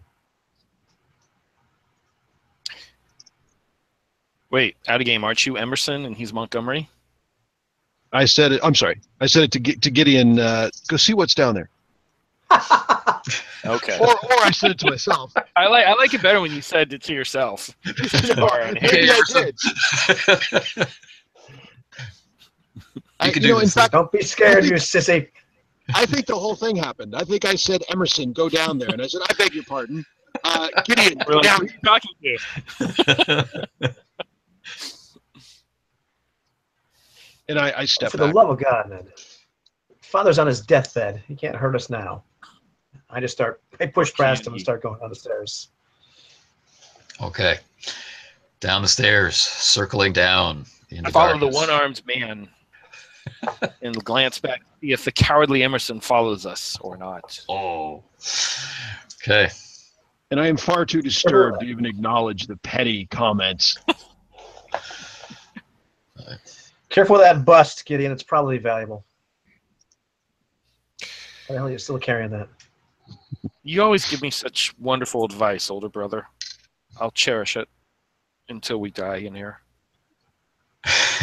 You descend enough stairs to be back on the ground floor, but the stairs continue, and there is a very narrow wooden door that would allow exit from this otherwise closed round stairwell. But you can continue going downward, which would then be into the basement. Into the basement. We've been to the first floor. Boring. No one else objects. Down we go. Well, there's only 2 of us down here. No, I took up the rear. You're still with us? Okay, I glance back and say, oh, Emerson's still here. I'm keeping an eye out back here. Now, keep your eyes forward. Well, that's good, because if we're going to get attacked, it's probably going to be from behind in the dark. Thanks, Captain Obvious. Let's keep going. If I was a dog, that's what I'd do. I'd attack the weakest in the back. But quiet, you two, shut up. So you reach the base of the stair, bickering all the way down. Like ninja. Dysfunctional ninjas. And reach a banded wooden door. Very old. Lots of scratching from claws that start about head height and all the way down the door. And a heavy lock. Obviously, your delicate iron key is not going to cut it on this lock. All right. The door is locked or unlocked? Well, you could That's try. the question. Well, I can try to open it. It's not locked. Excellent. So as a heavy door, with one arm, I'm just going to kind of lean back a little bit on my heels, using my body weight to sort of open it a little bit. Plus one style. This is an incredibly heavy door.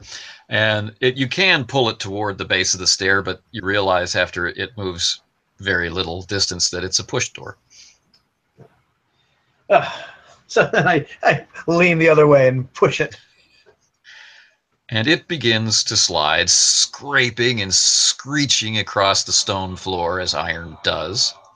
And you get it about 1 foot open before it slams into you, slams shut, blows you back into the stairs, into Gideon, and you are unlikely to remain standing. But let's see. Gideon. Yes. I have an amazing balance, you know. I hope so. He is coming at you with a lot of speed and force. You could catch him or get out of the way. Which would you prefer to do? Well, all he's been doing is insulting me left and right. I get out of the way. Okay. This is your... I'm not bitter, though. This is your defense. You need to defend against all right. 3. So what do I roll? You'll see a listing. It's in bold called defense, and it has a number after it. My defense is 6. Okay, so in this situation, you could take the average, 3, which would be enough, or you could roll it and see what happens. I'll take the average. Right on, so casually. I'll casually get out of the way as he catapults by me. Right. All right. Now. And if I do, I turn away. You're going to be hitting the stairs, Montgomery. If you are athletically inclined, there'll be a chance to mitigate this injury. Now, I'm actually behind. Yeah. I'm You're behind behind Gideon. I'm behind Gideon. Yeah. Yeah. Curiously, I do have an athletics rating of 6, so. All right. See, I knew you could handle this. Again, your difficulty is 3. If you can beat 3, I'm not going to let you take the average on this one because it happened by surprise. Apparently, I have very athletic legs, so. And I just hit 3. All right. So See? it's painful. Okay. It's painful. You're on your back on the stone stairs, right?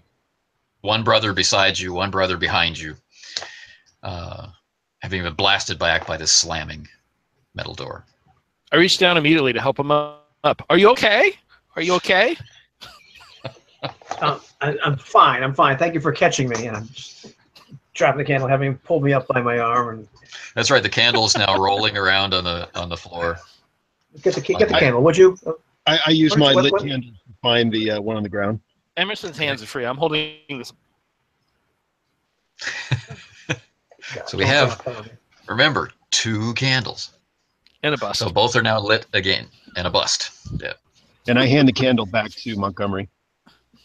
Let's open this door together, shall we? What happened? Something like that. Must have been some wind. What just happened? Probably Well, some wind. It's an old house. let me put this. Here. Let me put this amazing bust down of father, and I'll move to help. Okay. It's a pretty big door. All 3 of you can put your shoulders to it if you try. Very well. Being careful to keep my candle steady and horizontal so nothing happens to it, I give a shove. It feels like it's locked. It's odd. It wasn't locked before. Do we feel any wind at all down here? No, but this door is far colder than it has any right to be. It's just it's almost burning through your shoulder. Something. Without saying anything to my brothers, I'm just going to kind of make another empathy check here and see if I can just feel anything, despite my protestations that it was just wind. Yes. And that would only be 1 success out of 8 dice. Well, that happens too. But 1 success is still a success.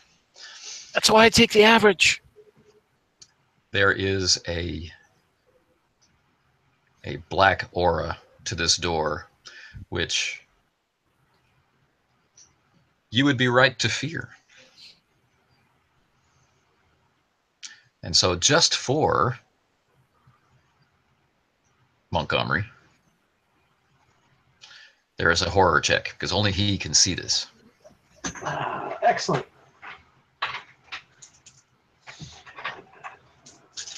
This is a horror check against the difficulty of 5. As it's almost... I fail, finally! So I only get 3 successes. I take 2. 2. Wow. It's almost like you have gazed into the open gates of hell for a moment. The hunger represented by this door is deeply and powerfully unsettling. And you shouldn't touch it. I step back from the door. A little uncharacteristic. Is that perhaps we should... It's not important. Let's go back upstairs. What are you talking about, Montgomery? Before, but just a minute ago, you were dead set on all of this, heaving this door open. Just a damn basement. It's probably just a root cellar down there. Let's go. Now, some of you are quite astute at insight into the human psyche. If ever a lie was told, that was one.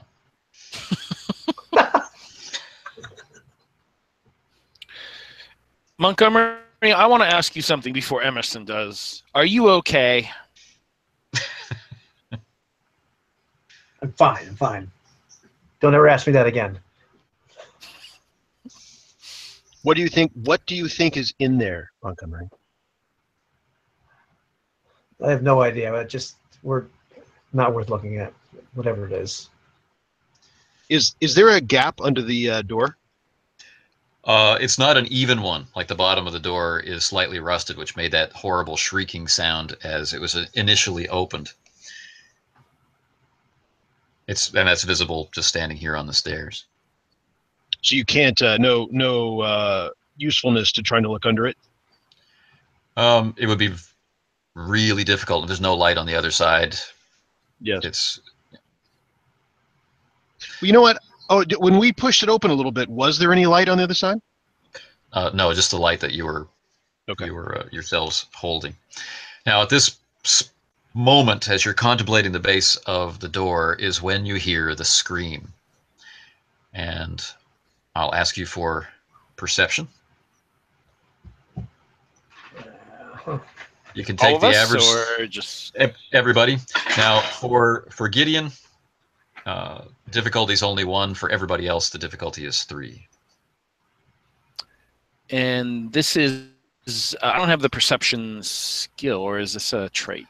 It is a trait. Just above body there. It's in bold. My bad.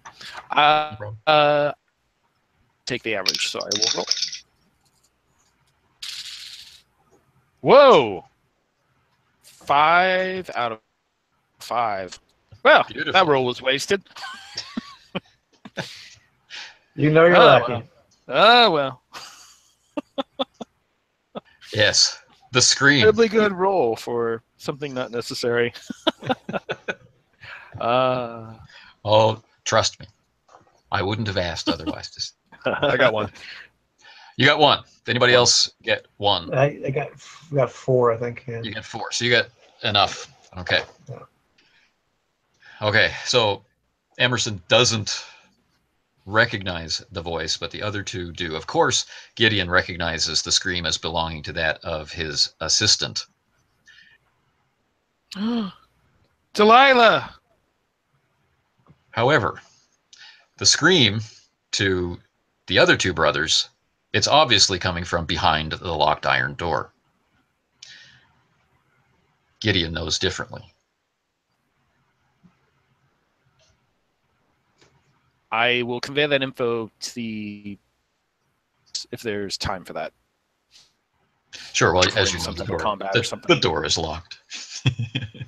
Convey the info, or better yet, I wait till Emerson tries and then I state the obvious. That would be even better. Even better. But something horrible. something horrible is happening to a woman behind that door, Montgomery. I think now we need to go through it. Well, if you happen to have Father's big key, then pull it out of your pocket and open the damn door. Otherwise, there's nothing we can do. I move up to the door and start investigating it.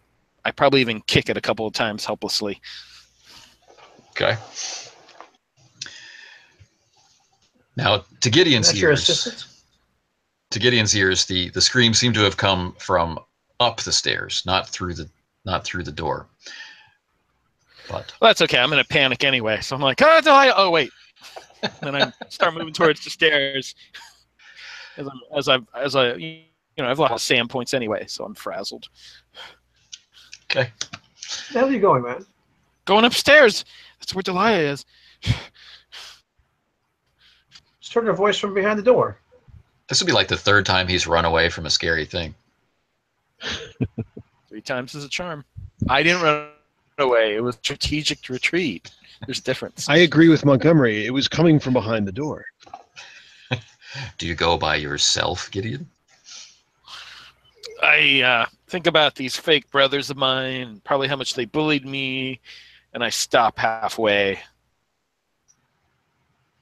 Put my shoulders down a little, like a younger brother, cowed to come along. I come back to the two of them. I think the only reason you came back is you realized you didn't have a candle. I could get a candle. I look at the door. I look at my brothers or whoever they are. I realize I don't want to stay anywhere near this door. Let's go upstairs. You said you heard her up that way. We don't have the damn key anyway. Let's clarify intentions. 2 of you know that the scream came from behind the door. 1 of you knows that the scream came from upstairs. I'm the one who knows it came from upstairs, right? That's right. Mm-hmm. All right. So I said, look, I'm telling you it's upstairs. I'm younger than you. I've got better ears. 2 of you are getting old. Come on, let's go.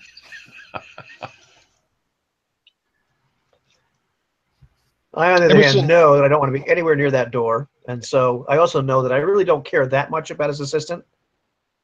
Oh. And I know that we might as well go upstairs. And that's just a good excuse as any. Jealous. So, abandoning a woman in need. Absolutely. Absolutely. I'm going up the stairs. This is why I didn't catch you. Okay. While the other 2 are going up the stairs, I'm going to make a last inspection to satisfy myself that there's really no chance of getting through this door otherwise. All right. So you linger. I linger.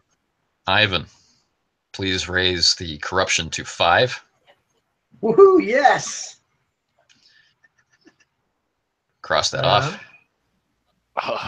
Now that you have reached a corruption score of 5, you have gained a new flaw. Okay. Tell him what he's well, Jim. And this new flaw will be distrustful.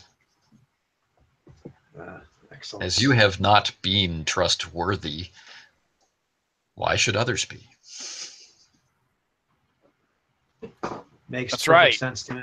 And Gideon never caught you. He should have caught you.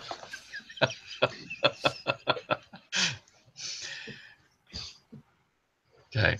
Emerson, on the other hand, does his best, looking for whatever he can find to see if this door will open. But yes, without the key, or without a significant amount of force to do structural damage, this door is not opening.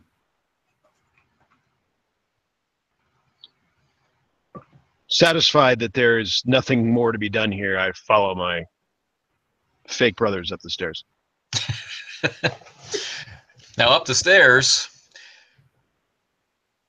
you can go all the way back up to the 2nd floor, or enter out through the narrow wooden door out of the staircase onto the ground floor, which is probably somewhere in the servants' part of the house.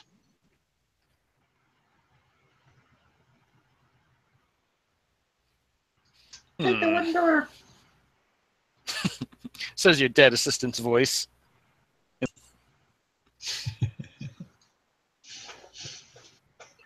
And as the whole train has come to a stop up these stairs, I'm like, Gideon, what are we doing?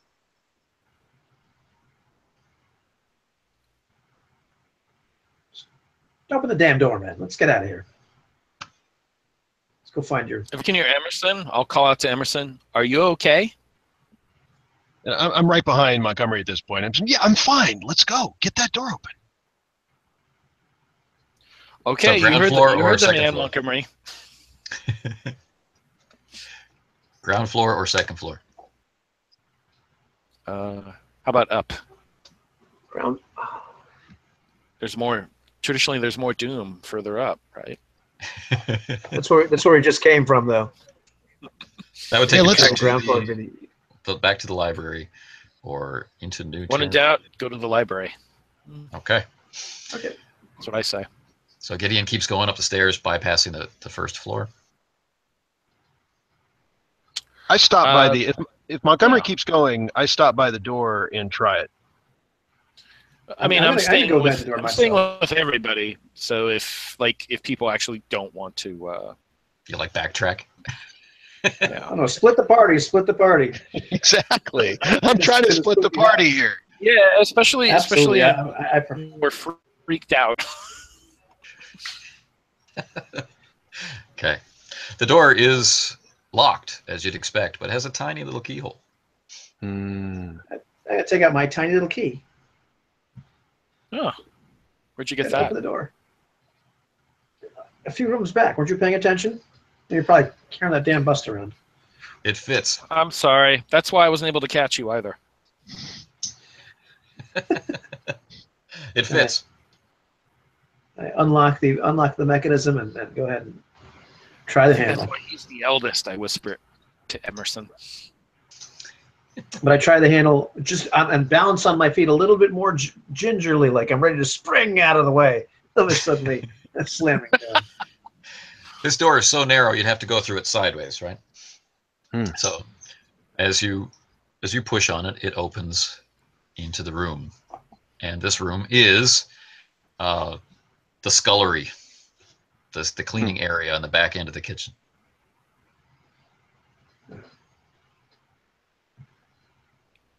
I say behind me, Gideon, so you claim the scream came from above us. Do you feel like it came through this door? Now hold on. I'm not claiming it. I know it. You see the difference? Pushing on, man. Pushing on. Did it come through this door or farther up? What do I think, oh benevolent GM? I'm not sure about the benevolent part, but it's more likely it came from here than higher up. It was so visceral. All right, let's try here. Yeah. All right. In the middle of the floor, this old, cracked, not dirty, but the decades or ages of grime have been ground into the tile. Very in the center, there is a large haunch of meat suitable for a large dog to gnaw upon. But no dog. But definitely paw prints. Paw prints the size of your hand. Oh, that's not good. Well, looking at that and then walking to the scullery, I'm looking for the first meat cleaver or large knife I can find. I was thinking that as well. If there's more than one, I will... This is your classic large house kitchen, right? With equipment hanging from racks in the ceiling, so pots and pans, iron skillets, that sort of thing, and of course a selection of cleavers and other more delicate cutlery, right down to forks. Eschewing the forks, I'm going right for the cleaver. Okay. And a cleaver as a weapon adds 2 lethal to a melee attack. And I'm going to look for a large butcher knife. Uh-huh. I reluctantly put down the bust of Dad and say, well, I guess these would be better than carrying a bust around. And with great reluctance, I grab a... Such as a large skillet? Yeah, I'll grab a huge skillet that's got points on the edge, like a weapon that was There you crafted. go. Well, there are knives if you want points. I can kill and cook with it. That's right. There are large meat hooks for hanging up sides of beef. Oh yeah. I'll take a meat hook, and I'll say, "Yeah, And see how a dog handles this." I shove the candle into his Gideon's free hand. Ah, I say, go find some more of these. This thing is almost burnt out. And I can't hold both of them, you idiots. And I grab the cleaver. what a bully! But I go off and do what he says. It's as you're doing that you notice, all of you notice, the butler standing next to the kitchen door, quietly watching with that look that old people get when young people do something ridiculous. What? Where the hell have you been? I might ask the same of you. But I understand that you are bereaved. Your supper is ready. Would you care to follow me into the sitting room? Absolutely. I was just getting a knife to cut the meat. And I hang on to the cleaver and follow him. Yeah, I bring my knife with me too. I bring my meat hook with me, but I don't try to hide it. The butler gave me a disparaging look, so I'm going to disarm myself. So you follow him to the sitting room? Yes. Yeah. So there should be a dining room. Obviously, there should be a dining room somewhere, but he takes you back to the original room just off the foyer, which that main table that used to have the photographs on it has been laid for the three of you to have an early supper. Candles have been laid. There's a silver service, the meat under, silver caps, and nice cutlery and linen has all been provided, and it smells fine. Boiled.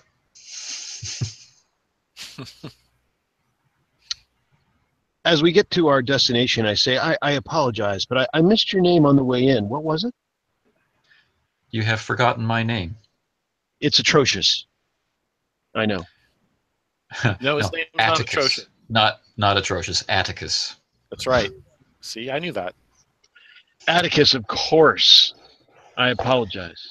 And that name does lock into the memories of the rest of you. Atticus. That's right. That's right. The staff would, of course, call him Smith, Mr. Smith, but you children were allowed to call him Atticus. Atticus, I assume you've been here the whole time. You've remained in this house the whole time since we've left. Yes, sir.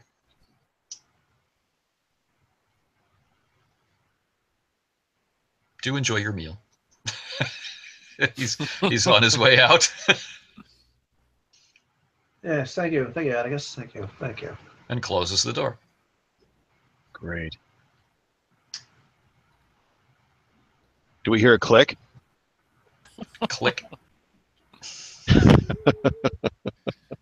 You knew it was coming. You knew it was coming. Another Yeah, fine sitting mess there. you've got us into, Emerson. I go over and try the door. It is definitely locked. I shake my head.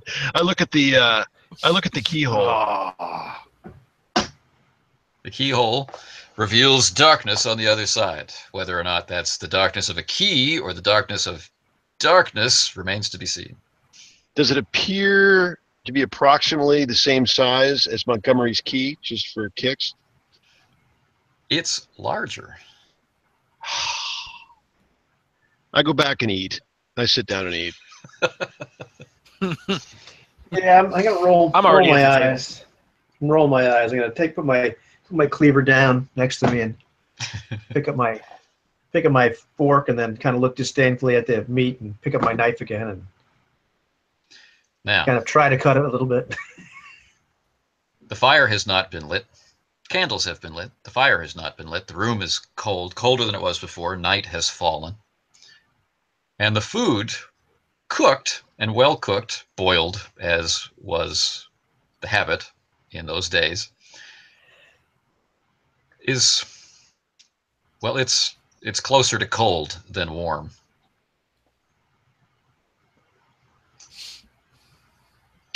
Well, I'm still convinced that I loved that fireplace as we grew up. So I'm going to light. I'm going to light just a small log.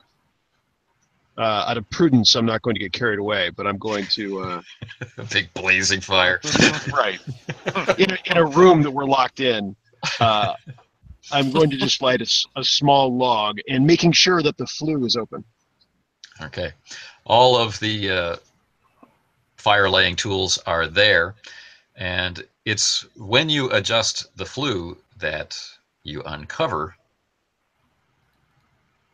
a small semi-secret drawer in the front piece of the fireplace. I remark about it to my compatriots and investigate. Okay. Inside, there's a small box, like a box for mementos, has a small, very thin, delicate metal clasp on it.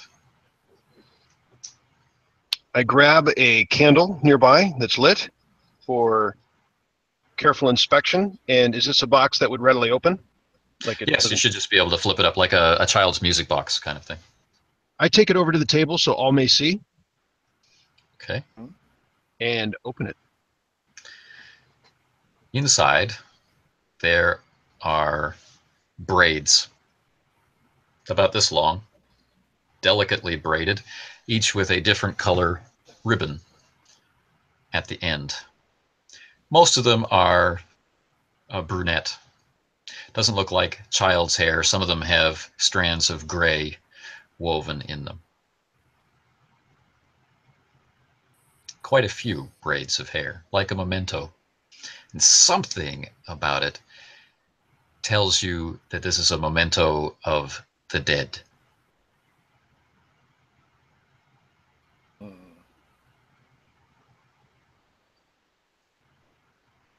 Anything else we learned from the box? Any markings? The markings, yes. On the bottom, in a child's hand, are the initials of EB, but not a familiar hand, such as your own childhood writing. I hold the hair up to my head. Is there any resemblance? Yeah. And I mutter, EB. Those are my initials. Those are father's initials. What was our father's name? Also, Emerson. Ah, namesake.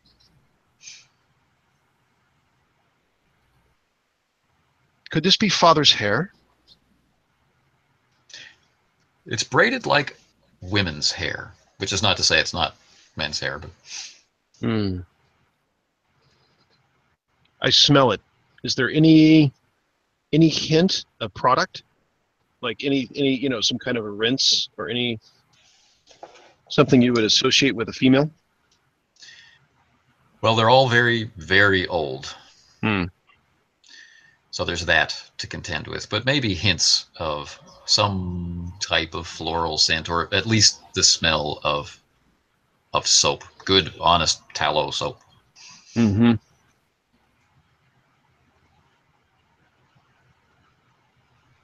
So, my brothers, what hair would be in a box marked EB with the initials of our father and of me in a secret drawer in a fireplace in this locked room?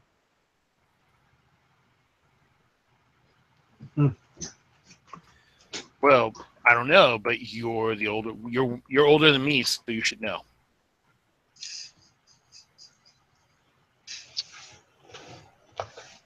It could be a grandmother, an aunt. It's old. It's got gray in it. It's definitely an older woman. Yes. I'm gonna look over at the box, looking over the blocks of hair, just kind of seeing if I can glean anything from them. Empathetic sort of sense. Okay. My curiosity being a little piqued. With 4. Wow. An average success. These are lovingly tied, right? The bow is delicately done. You wouldn't really expect any of these things to bear an aura. Right. And yet each one of these people died horribly. You know this. You can make a horror check. Difficulty 5. Yeah. Well, yeah, sorry. I rolled 9. So, kind of stepping back for a second, I managed to check my composure. You're a callous man. But then you have to count how many braids of hair there are. 1, 2, 3, 4, 5, 6.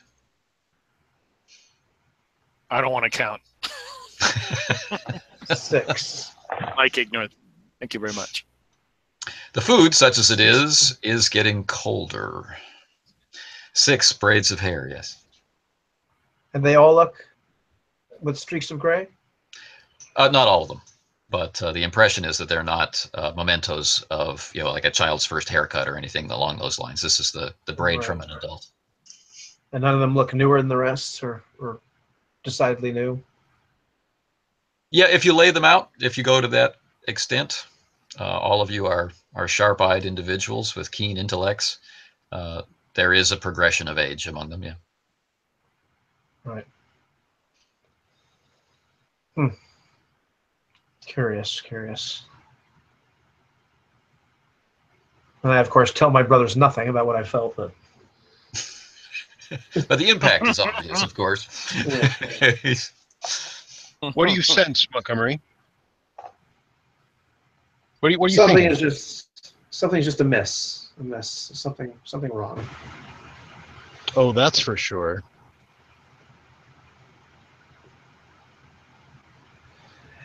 Thank you for stating the incredibly obvious.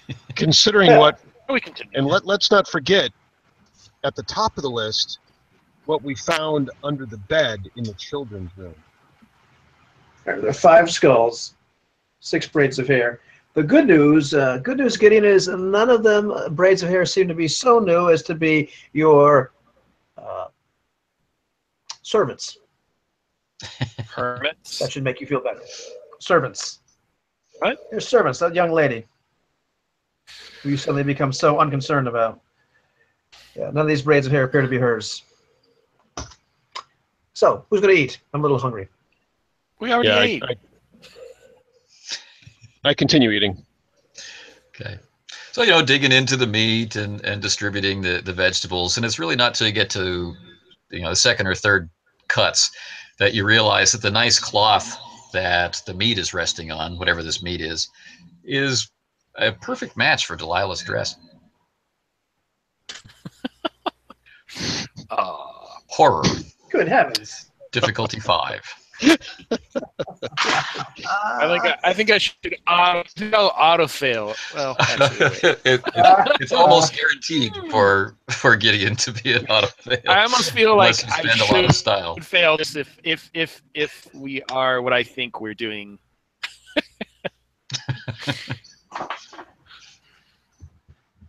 A little Jason.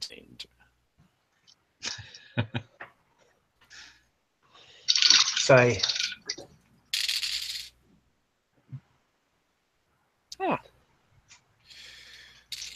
How'd you do, Gideon? Well, I got 3 out of 4 successes. Okay. I'm wondering if I burned some style points to make it, but I don't know. I feel if this out of game, if we are indeed eating, there's a significant evidence to suggest that you're eating Delilah. Yes. I think we should fail. I want to fail it. Then you're totally allowed to do so. Don't want to spend style points to avoid that. So. All right. So you'll take the 2. and be able to find a way to at least mitigate some of the guilt. It's not like you killed her and ate her on purpose. That's true. So I lose 2 more sand? That's correct. All right, so I'm at 0. Whatever Excellent. that means. Ready to go negative soon.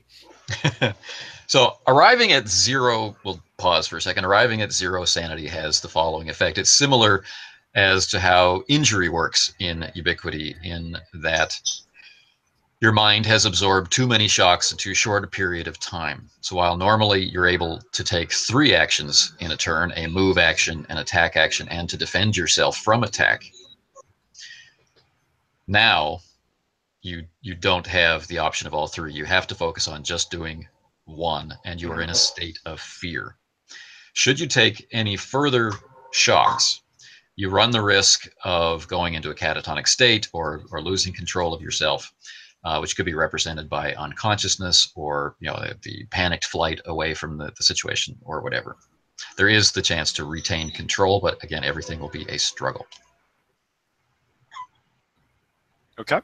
Okay. So if that seems too shocked for you at the moment, then you can spend 2 style to get yourself back up to 1 sanity, or you can save that for later as a kind of marshaling your resources in the face of threat kind of thing. But for right now, maybe being that shocked is appropriate because I think maybe I'll spend the 2 style later if it makes sense. But for now, I'm going to stay where I am. Knife and fork in hand. Yeah, I throw it down and I state, "We're eating her." So how did the rest do? So I failed. I lost 2. I lost 2 as well. All right. And So I go running over to the fireplace and I'm retching in it. Into the flames. Fantastic. Yes. I drop my fork. First. Yes. I drop my fork and calmly stand up, grab the cleaver, and start hacking at the door, trying to open it. Okay. The door opens rapidly, as if a parent to scold their child. Outside in the darkness of the hallway is the butler. He says, "What are you doing? Sit down and eat your meal." Are you out of your mind, man? You're serving us a person. We are what we eat. He closes the door. Click. Oh, I'm opening it. I'm pushing right against the door. Initiative.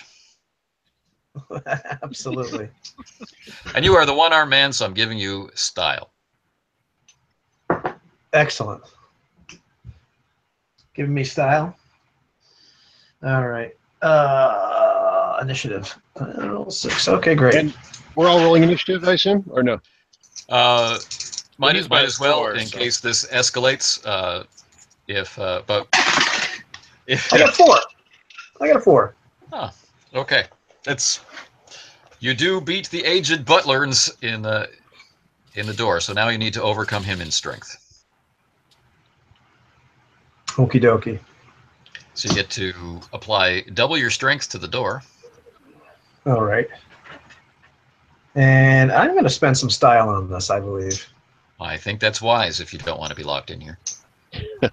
Yeah, I really don't. So I'm going to double my strength is 2. So I'm going to spend 4. I'm going to spend 4 style points. I'm going to go roll 8 die pull here. Okay. Trying to make sure this door does not close on us. And that is, oh, for the love of God, that is just 2 successes. The door slams shut, and you hear the click. When I hear the click, I'm still at the table. I flinch like I've been slapped in the face. +1 style for the flinch. Yeah, I've had it. I'm definitely taking the cleaver to the door and trying to just hack through it, or hack enough of the door, the lock mechanism off. Right. It's a dramatic effort. It may take weeks at this rate, but maybe it makes you feel better. Retching into the flames, +1 style for that, by the way. The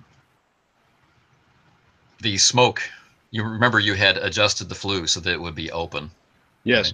Right? The smoke is mostly going up, but this is an old fireplace, and some of the smoke is coming out into the room, and of course the smell of your recently evacuated meal is contributing to the, You mean Delilah? well, yes, to the ambiance of the room. I am going to be looking for another way out. I'm going to be like, now I'm all decorum is obviously gone. I'm pulling books off of shelves, Sure. looking behind paintings, moving furniture, whatever I can do. Something's happened to your mic. I heard you, but it suddenly the sound changed. Oh, you're back to normal. There are huge drapes covering up where the windows would be, and yes, there are bookshelves. There's all kinds of places against the fireplace wall, which is the only internal wall that might house a secret door or something like that. Of course, there's the floor, which could take you to the basement if there were some sort of hatchway or secret entrance through there. Yeah, I'm looking under rugs, and I'm trying to. I'm going to, as much as I hate to, it's come to the point of where if I can sense any darkness, I am going to try to investigate that as to a possible method of egress. Okay. Dowsing for the way out. Yes. I didn't want to use the word, but yes. Okay. And what are the others? So we've got Montgomery smashing away with his cleaver at the door. We've got Emerson tearing the room apart, and we have Gideon sitting in shock at the table. Mm-hmm. That's right. Personal assistant and girlfriend. Now I'm a bachelor again, like these two. Right. Well, at least she'll always be a part of you. Style point in DM. Yeah, Game Master style. That's fantastic. There's probably some food stains of Delilah on your front there, Gideon. I feel great. Okay. So this is a 10-die pool for you, Sean. Yes. To investigate. All right. Okay. 4. Okay. Now, you have a good sense of what this room is like, okay? And this sense that you have is not exactly attached to your eyes. It's a sense, right? You have the ability to find out where things are by using a map, and you tend to know where things are. Somewhere in this room, somewhere at your feet, there's a way out. Tell us how you find it.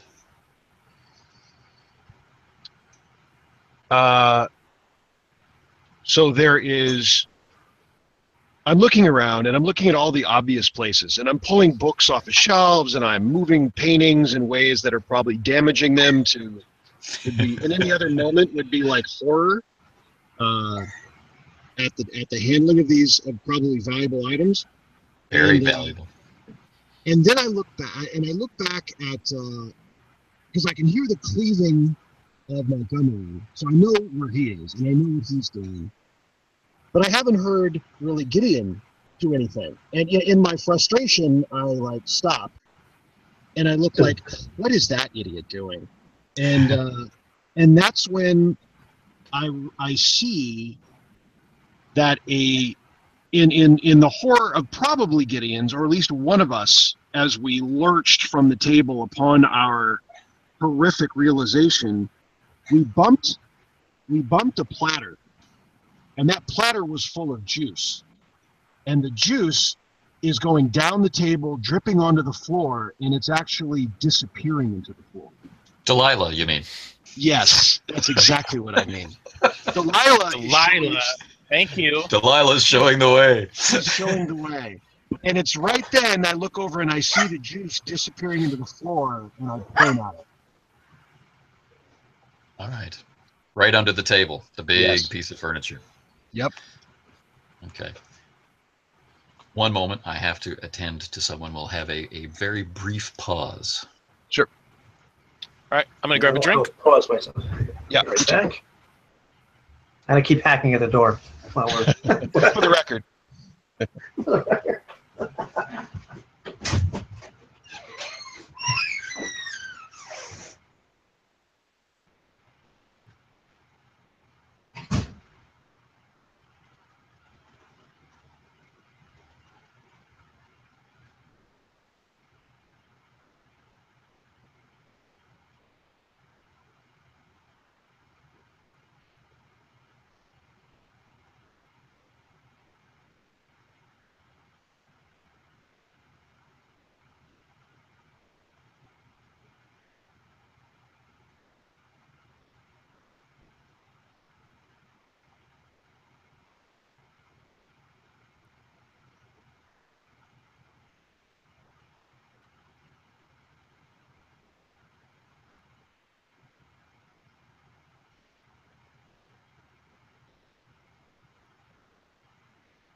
That door opening and closing sound is perfect. Yeah, so... You got the cleaver. But my entire body, without the other arm as a counterbalance, I'm just using my entire body, almost falling down with every... I got some fresh eau de Delilah.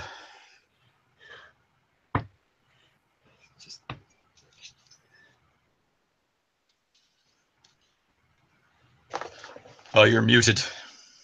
I had to get some comfort food after puking up Delilah. Ice cream. Man. Ice cream. Ice cream, you scream. Some, official drink of all Ubiquity games, especially Nice. Triple Ace ones. Root beer. It's, you know, they do that to torment me because I can't get it here. Ah. So care packages, if anyone wants to mail me cases of A&W, I will happily drink it. Only if you do an unboxing on your channel. An unboxing, an opening, and a drinking. Yes. All right. Oh my God! I have to say something real quick. We must be brothers because I went to get a diet A&W root beer too. Wow. Nice. Awesome. But did you get Of a all meat? the diet drinks? I'm just saying. Out of all the choices I could have had, there must be something going on here. Did you get a meat hook? Because I got a cleaver. Meat- I'm just saying. Show it to me. Nice. Ah. There it is. There's a cleaver. There's a cleaver. All right. Well, that's why you're the older brother. It's family Beautiful. bonds. Family bonds. So what's going on now? That's right. Nothing like So carbonated Delilah. water. Delilah has pointed the way. Dripping off the platter, off the edge of the table, onto the floor, and between the loose floorboards, the only loose floorboards you've seen in this entire place, and the meat juice of the former assistant disappears from sight. Is anyone else disturbed that Sean is able to eat ice cream while this description's being done? I just want to point that out. Oh. I decided to add to the horror how I could. It worked. Chilled monkey brain. Oh.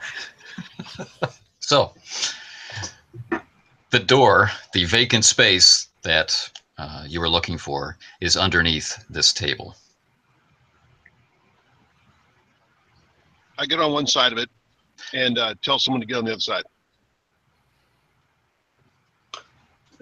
stop cleaving the other door. I was like, look to see what he's done, and run over, put the cleaver down on the floor, and then start to try to help him. Looking at the clearly useless Gideon at this point. Well, it's a very heavy table, and you only have one arm, so that's 1 style point to you.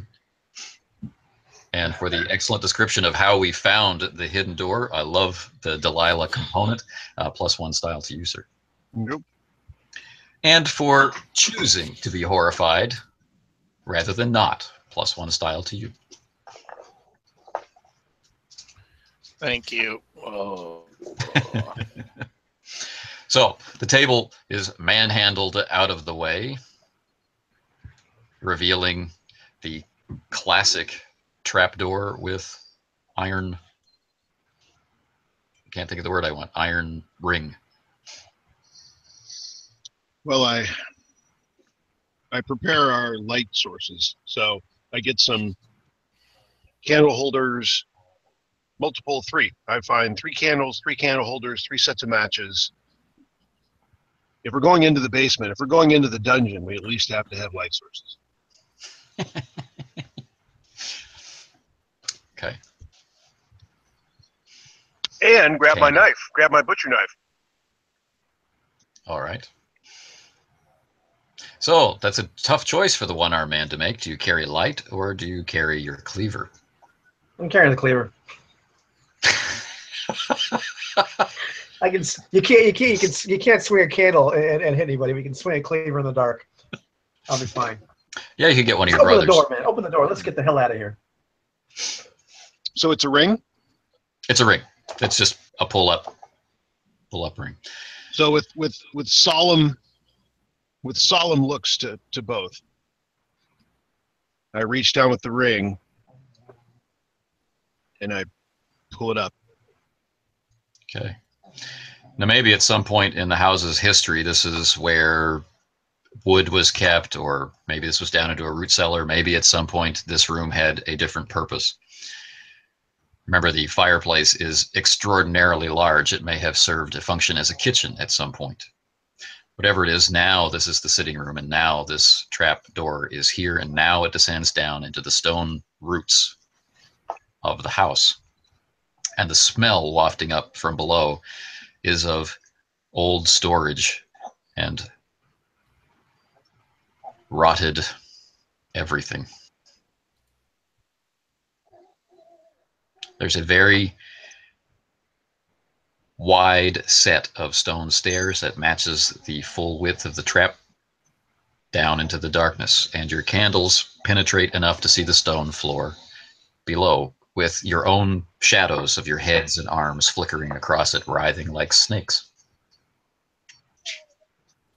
Any sounds? Heavy breathing. But that might just be you. I'm sure it's Gideon.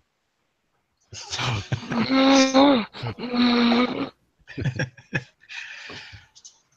thought of going down into the basement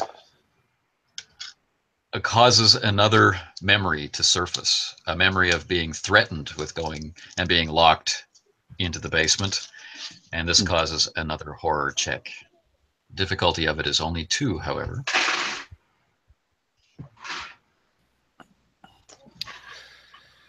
I think... Oh, no, I can't take the average. That's not a skill. Let's see what happens. Oh, 3 out of 4. You're doing very well. Based on what's been going on, yes. I'm numbed out. 4. Okay. I get whatever it was, 5 or 6, whatever the heck it was, and then far enough. Yeah. It was 5. Okay. Down into the basement you go. Mastering Down your the fear. basement. This room that you've entered is as wide as perhaps 2 hallways, and it is, for all intents and purposes, a hallway that runs from the front of the house to the back of the house. At the other end of this passage, there's a similar set of stairs which goes up. but along its length there are a variety of iron doors, similar to the one that you met at the base of the stairwell, although that one will be close to the end of the hallway.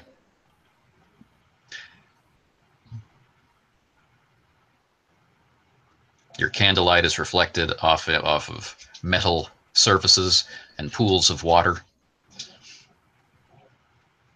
It's just an inch taller than the tallest among you.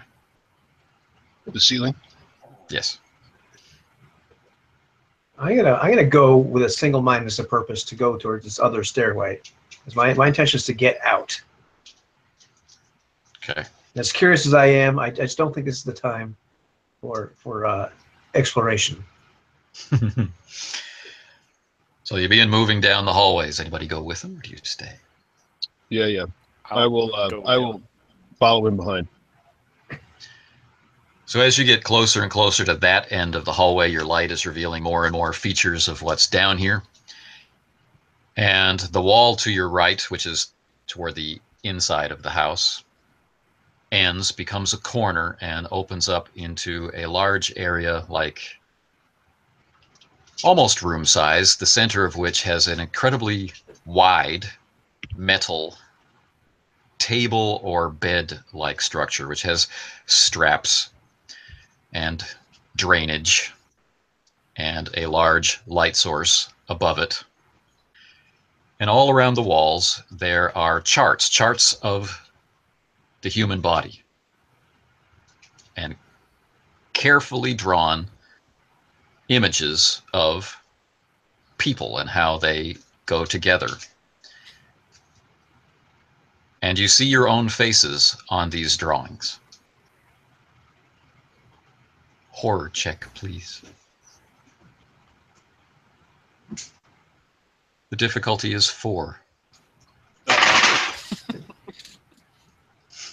Oh, yeah. Only a 3. I lose another point. Oh. 3 out of 4. I think I will use one of my to get 4 successes to make it, so I can stay at 0 and not quite wig out. Good choice. So the horror hits. You spend style to resist it. So this is you clutching on to who you are and not descending down into madness, right on the brink. So I'm at -1 now. Speaking of descending down into the madness. Yes. Okay. Like to spend style to counteract that. I would. Okay. So it's 2 for 1. Okay, I just spent 2. I'm at 0. Okay. So as we described earlier to Shannon, this means that your action choices are now limited to just one of the 3 options. And you are in the grip of fear. You are looking at a diagram that shows how your body was assembled.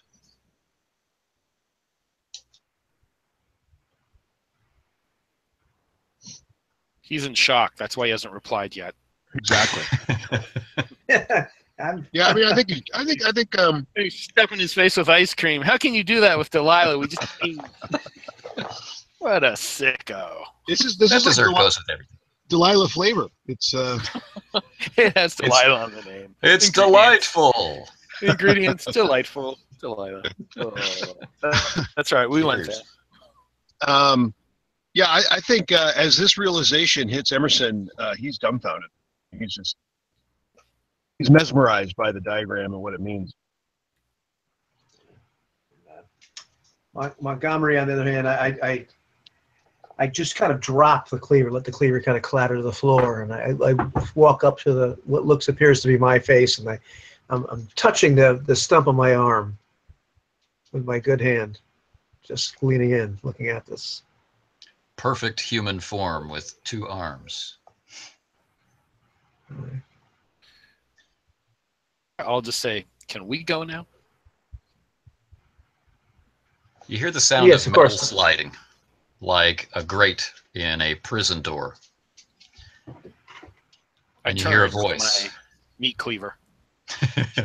You see this door recessed in the wall behind the table. You see the glint of eyes reflecting candlelight, and you hear the voice that's swimming up through the veils of amnesia, the voice of your father, and it says, I only have need of one of you.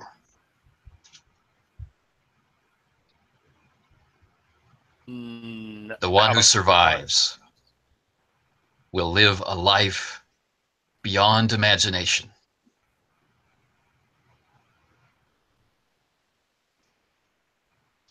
Well, I'm stooping down to get my cleaver.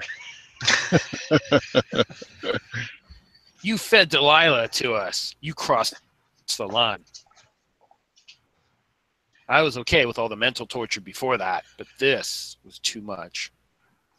You ate her and you liked it. Could you, like, come out and say that to me? Like, a few feet from me. I, like, get my cleaver ready. If you can show me that you are the toughest of my creations, you can come in here and say to me anything that you like.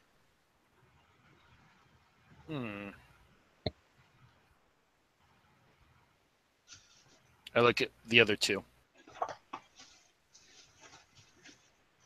Is there any, so the One of them voice, is just bent down to pick up a cleaver. With one arm. so the Is voice comes from, he's standing in a doorway, right?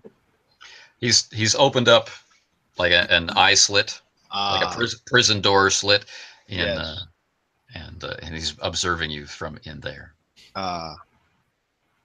Papa's no fool.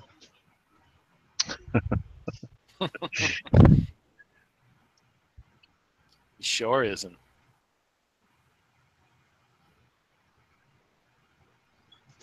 I kind of shriek out and almost as you're trying to decide, around the room, there are stacks and stacks and stacks of these diagrams suggesting that this has been going on and on and on for so long. Ivan, you were saying something? I cut you off. I was just I was shrieking. I was going to start to shriek. You know, what is this place, and why can't we remember anything? We need room for my memories in your mind.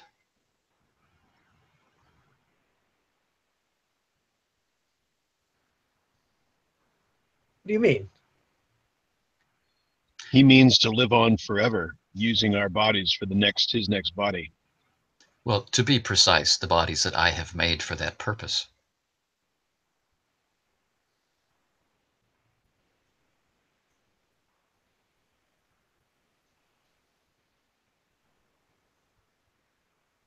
Some part of you will survive and can enjoy the benefit, but I only have need for one.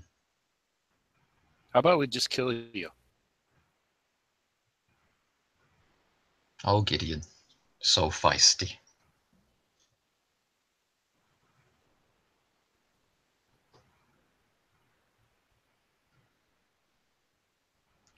Unless one of you wants to give yourself up.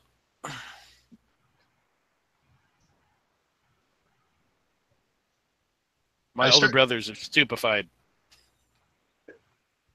Give myself up? What kind of fool do you take me for? Are we going to fight him, or are we just going to give one of us up? I'm not clear. Look at Gideon. I said, I don't think he wants us to fight him.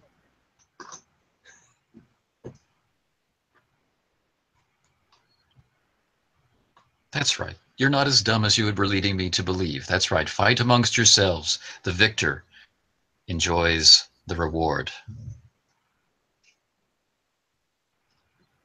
And if we don't fight, you're going to do what? You'll eventually starve. It's of no concern. There are others.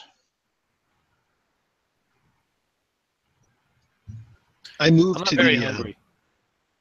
I start moving towards the stairs we were originally going towards. Yes, they're not very far away. They're just right there. Yeah. And I say, as I do that, I say in a low voice, Gideon, it appears you're the best of getting doors open that aren't open. let's try these stairs. There's bound to be something blocking it, but we can at least try. All right. Be sure to tell me what you just told me again. I'd like to hear it.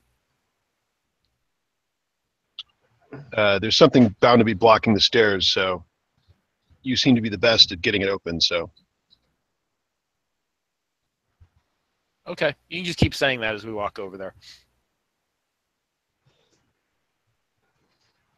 All right, he's having difficulty focusing, remember. Yes. Just wear him down. Come on, you can open the door. It's too far. All right. I'm going to, when we get to that spot, this is going to be roll, the larceny one. Uh-huh. So there is an identical set of stone stairs going up. You know, the glinting eyes of your father are still watching. Mm-hmm. And it is again like a trap door at the top of the stairs, although, you know, it, as you would imagine, would be bolted and locked or something from the other side.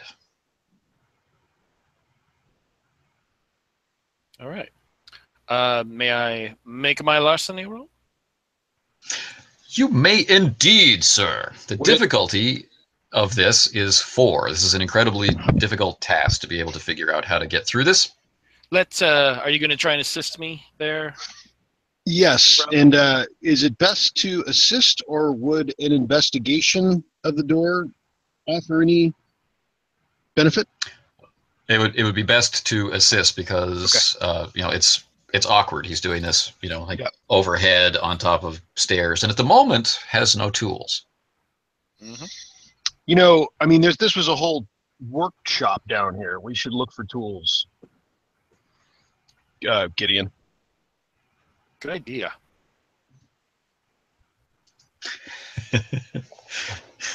So stumbling from place to place, you find tools that might assist in popping the hinges or in some way giving you access to the lock. And when you find the right ones, this is when the voice speaks up and says, I have a question. I have an You answer. remember the you remember the dogs. Yes.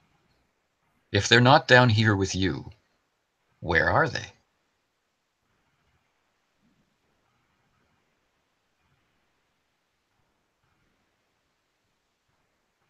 On the door Forward. while he's asking that question. Horror check, please, as you realize where the dogs must be. This is a difficulty 3, horror check. Okay.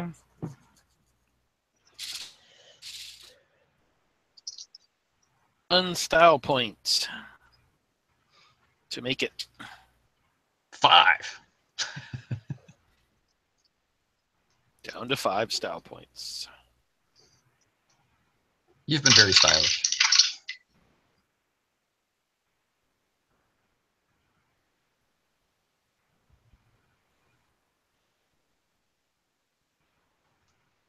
Three.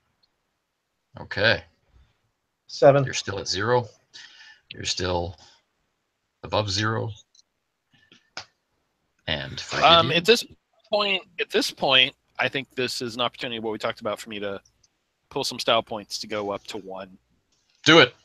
Is that 1 style or 2 style? It's 2 style to buy back 1 sanity point. Okay, I'll buy back 1, so I got 3 style points left, and that way I may have my capabilities when we. All right. So Is you got your backup, in other words. So should Sean roll Okay. to assist me first? Now, the reason why there was the horror check is you've been able to not only follow the implication that the dogs are on the other side of that door, but you've heard them. Wait, I didn't. Oh, never mind. So you've got a decision to make. Stay down here, starve to death. Stay down here, fight your brothers. Open the door, deal with the dogs. I mean, you got to go dogs. My brothers are pretty irritating, but they're all I've got now that Delilah has been ingested by all of us. So I don't have much of a choice here. So, All right. oh well. God forgive me. I look at the what is presumably my father, and walk up a lot closer to where he is, as the other two are regarding the door again. And I look at him and say, "Just one." Just one, and all can be healed.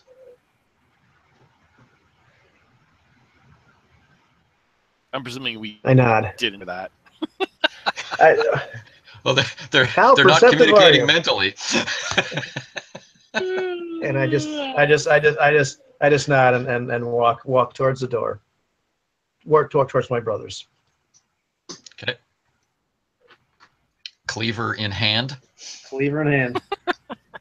And I'm gonna say doing? that I might have noticed him walking in the direction, and I actually thought he was probably. I said, "Good idea, Gideon. I'm sorry, good idea, Montgomery. At least cover this. At least cover the hole he's looking through." Good idea. Oh wait. Yeah. But I mean, I'm really kind of taken with the door, so I don't think I saw any. I don't think I noticed anything beyond that. But I probably just looked over and thought, yeah, find something to cover that the hole that horrid man's looking through. Okay. But the conversation is audible. So you're there working on the door. You can get it. You can get the tools applied in the right place. You think you can try and get it open. Mm-hmm. The awkwardness is only going to apply a 2-die penalty. Once again, the difficulty is 4. But your one-armed brother appears to be coming to kill you. So we won't even get to roll yet if he does that. I mean, you could just lie there and let him hack at you while you try and get the door. Well, you know, You could sacrifice your other brother while you hack the door. Emerson's protecting you, no doubt, but yeah, we'll see. Da, da, da, da. Yeah, I guess. I mean, we probably noticed at some point the as horrific as the environment is, as it is in the dungeon, it just got worse. It just got worse. So he seems to be willing to do it. The assistant's dice, the 2 dice that Emerson will be supplying to Gideon, can certainly represent him holding off the one-armed maniac of a brother. Yes. So that the efforts at the door can continue. That's for certain. Yeah, I will definitely put my full effort towards not getting hacked to death. Okay. Shannon, are you with us? I've seen you've joined us twice, and I see 2 of you right now. Shannon gone mad. Split personality. Seriously. All right. So while we're waiting to see if he reappears, let's deal with the 2 brothers. Okay. Yes. So you're going to defend the efforts on the door. All right. Yes. So we need initiative between you 2 gentlemen. Mm-hmm. Okie dokie.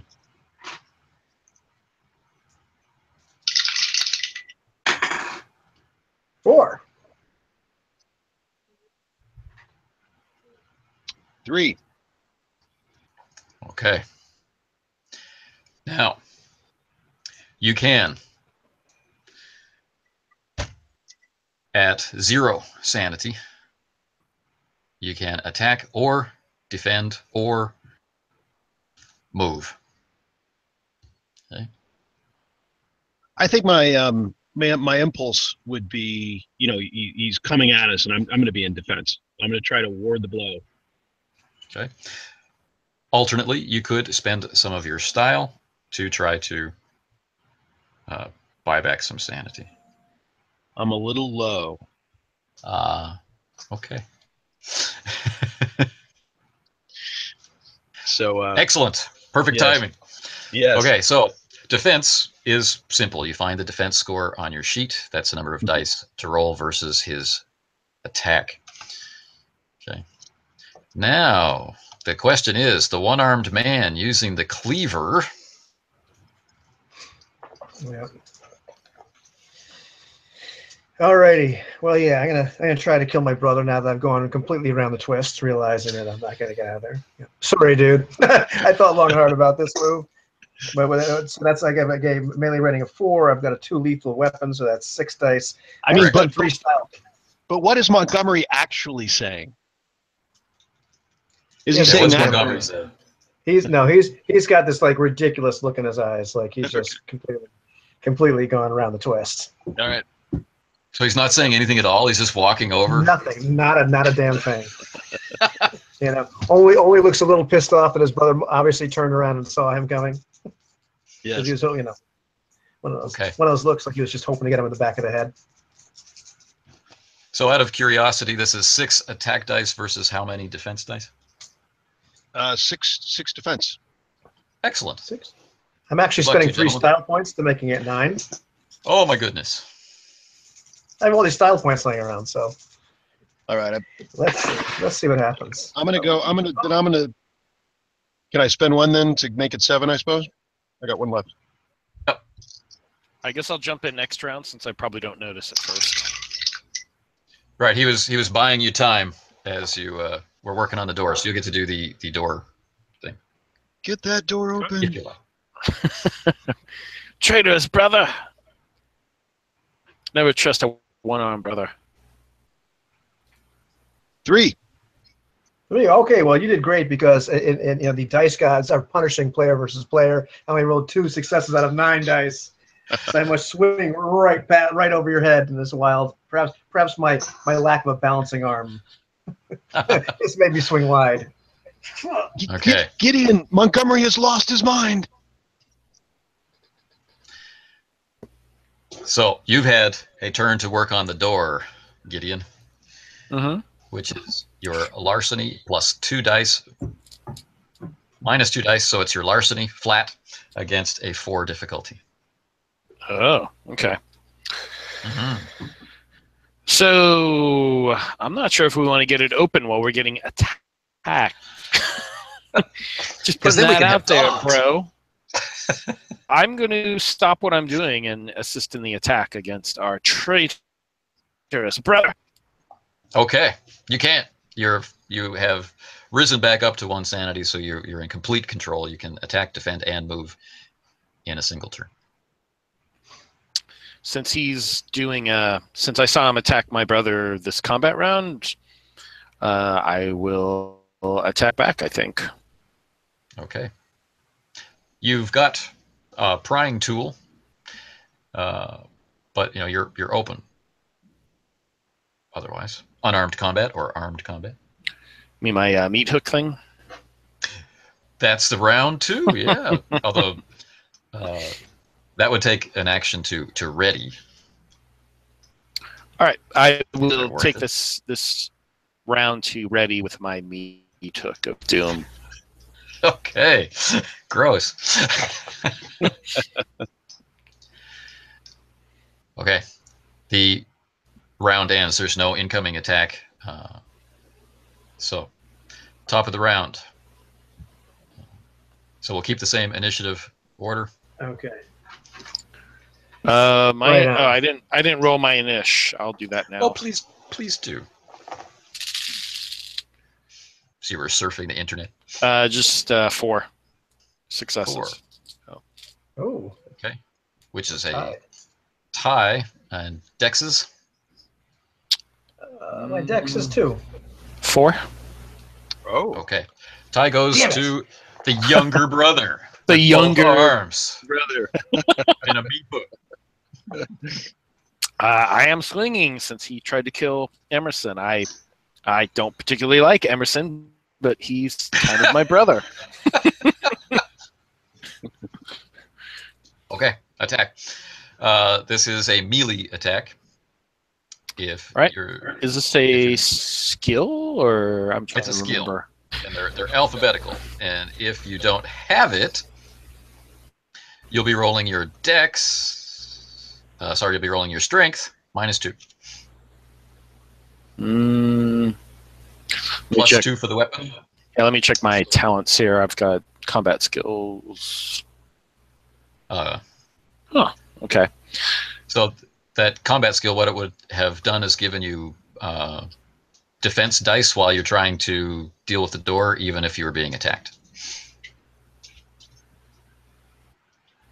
Okay. So my strength isn't that great. It's 2. But then I have the meat hook. Which is 2. So you'll it's be back rolling to 2 dice. Yep. Okay. Am I smart enough to realize that's probably not going to do much to him? Giving a guardian thing to Sean's character. Yes, you're an awesome guy, and the guardian would be excellent. All right, so I'm going to forgo to provide guidance to others, adding +2 defense. 2 style can increase this to +4 defense, but I think putting defense up for 2 for Sean's character, while I am behind him, by the way, so that Montgomery can't reach out. Yeah, brandishing your meat hook and all that stuff. Yeah, it is. It's awesome. It also says that I get an extra defense if I perform a larceny action during combat. Yeah, I mentioned that. So I must have missed that. Sorry, I'm gonna continue with my larcenous action because I think I have that ability to do at the same time. Yep. And I'll try to get it open this round because it gives me a better defense than I already have. Okay. Because I'm sneaky that way. So I have a 7 larceny, but it's -2. So I just have 5 dice and need 4 successes. Okay. I'm hoping to fail this. I don't want the dogs to come out yet. So I'm totally okay. Okay. Make it happen or not, as you will. Right. I'm just gonna fail it automatically. I don't want to get it open yet. I just want to perform the larcenous action to get the active defense. You're cowering behind in there. Yeah, okay. Yeah, pretty much. All right, so Ivan. Yeah, Montgomery swings the other way. Once again, trying to kill his brother. Getting off bounds and swinging back. So you have a +2 to your defense, Emerson. Okay. So it takes you up to 8 dice. Yes. All right.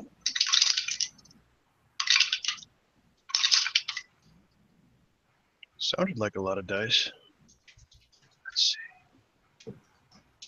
4. 4. Oh, you have just defended because I spent my other 3 style, rolled 4 successes. So you must have jumped out of the way of my other clumsy attack. Thanks to Gideon, you're alive, Emerson. Thanks, Gideon. You're welcome. You must have said jump. You must have said jump. You jumped. Yes. Jump, duck. Wait. No. Oh. Look out. Now, Duck. Emerson, for boldly defending your brother for self-sacrifice, even in the midst of your terror, I'm going to award you with 2 style. I appreciate that. You're gonna need it. Yes. But how's that door looking, Gideon?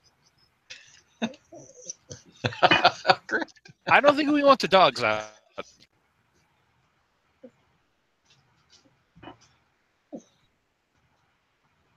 Okay.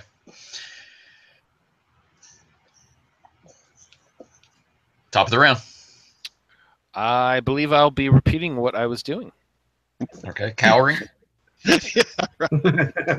Providing extra defense for your brother. That's right. That's right. Continue. Alrighty. I'm going to try to kill him again. Oh.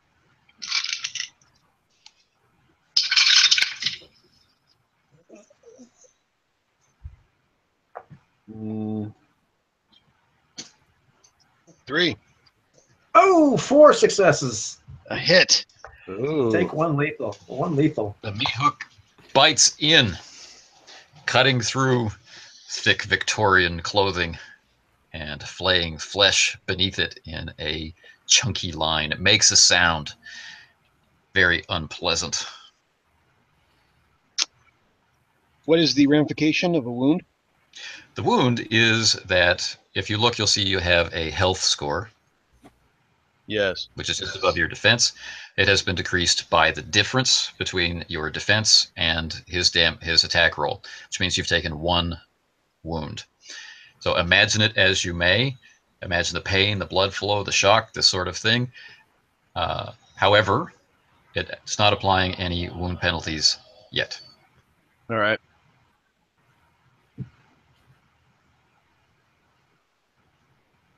Very well. Well, I'm. That's all I got. I don't have many decisions to make. That's right. You're in your state. If only you Right. had 2 style to spend to get back up to 1 sanity I to do. marshal your resources. You know, I do actually, since I was just awarded 2. So I guess, you know what? It is probably. I mean, shock can perhaps work in different directions, and I think the dodging of a cleaver has brought me back to my senses, even if temporarily, in the sense of from the direction of self-preservation.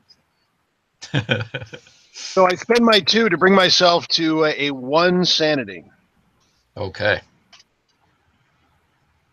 Getting a tight grip on your fear, shearing through the confusion, Yes. facing your new brother as he's swinging this meat cleaver wildly, spattering your blood across the room. Yes. Yeah, it was the injury. It was the injury that really brought me back. Hey, you could hurt somebody with that. Watch out. Exactly. What are you doing, man? So I don't. Does that affect this round or next round? It can affect this round. Happens right now. Boom. Okay. It's a reflexive action. Swinging back. Butcher knife. Right on. Butcher knife. Oh, nice. All right. Brother versus brother. Yeah. Does butcher knife have a modifier? It does. This is a nice, big, juicy knife. So this is 2 lethal. So it's going to add 2 dice to your attack roll. This is a melee action. Okay. I have melee 4, so You have melee 4, so that's 6. plus 2, 6. Okay, that's what I got.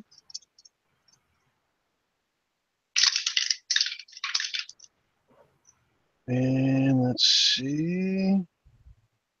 4. Ooh, let's see. Let's see what happens. Oh, I only have 2. I only defend with 2.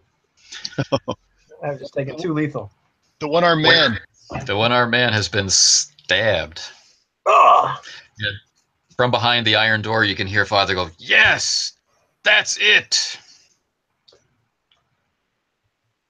You can smell the bitter scent of blood. Curse our creator.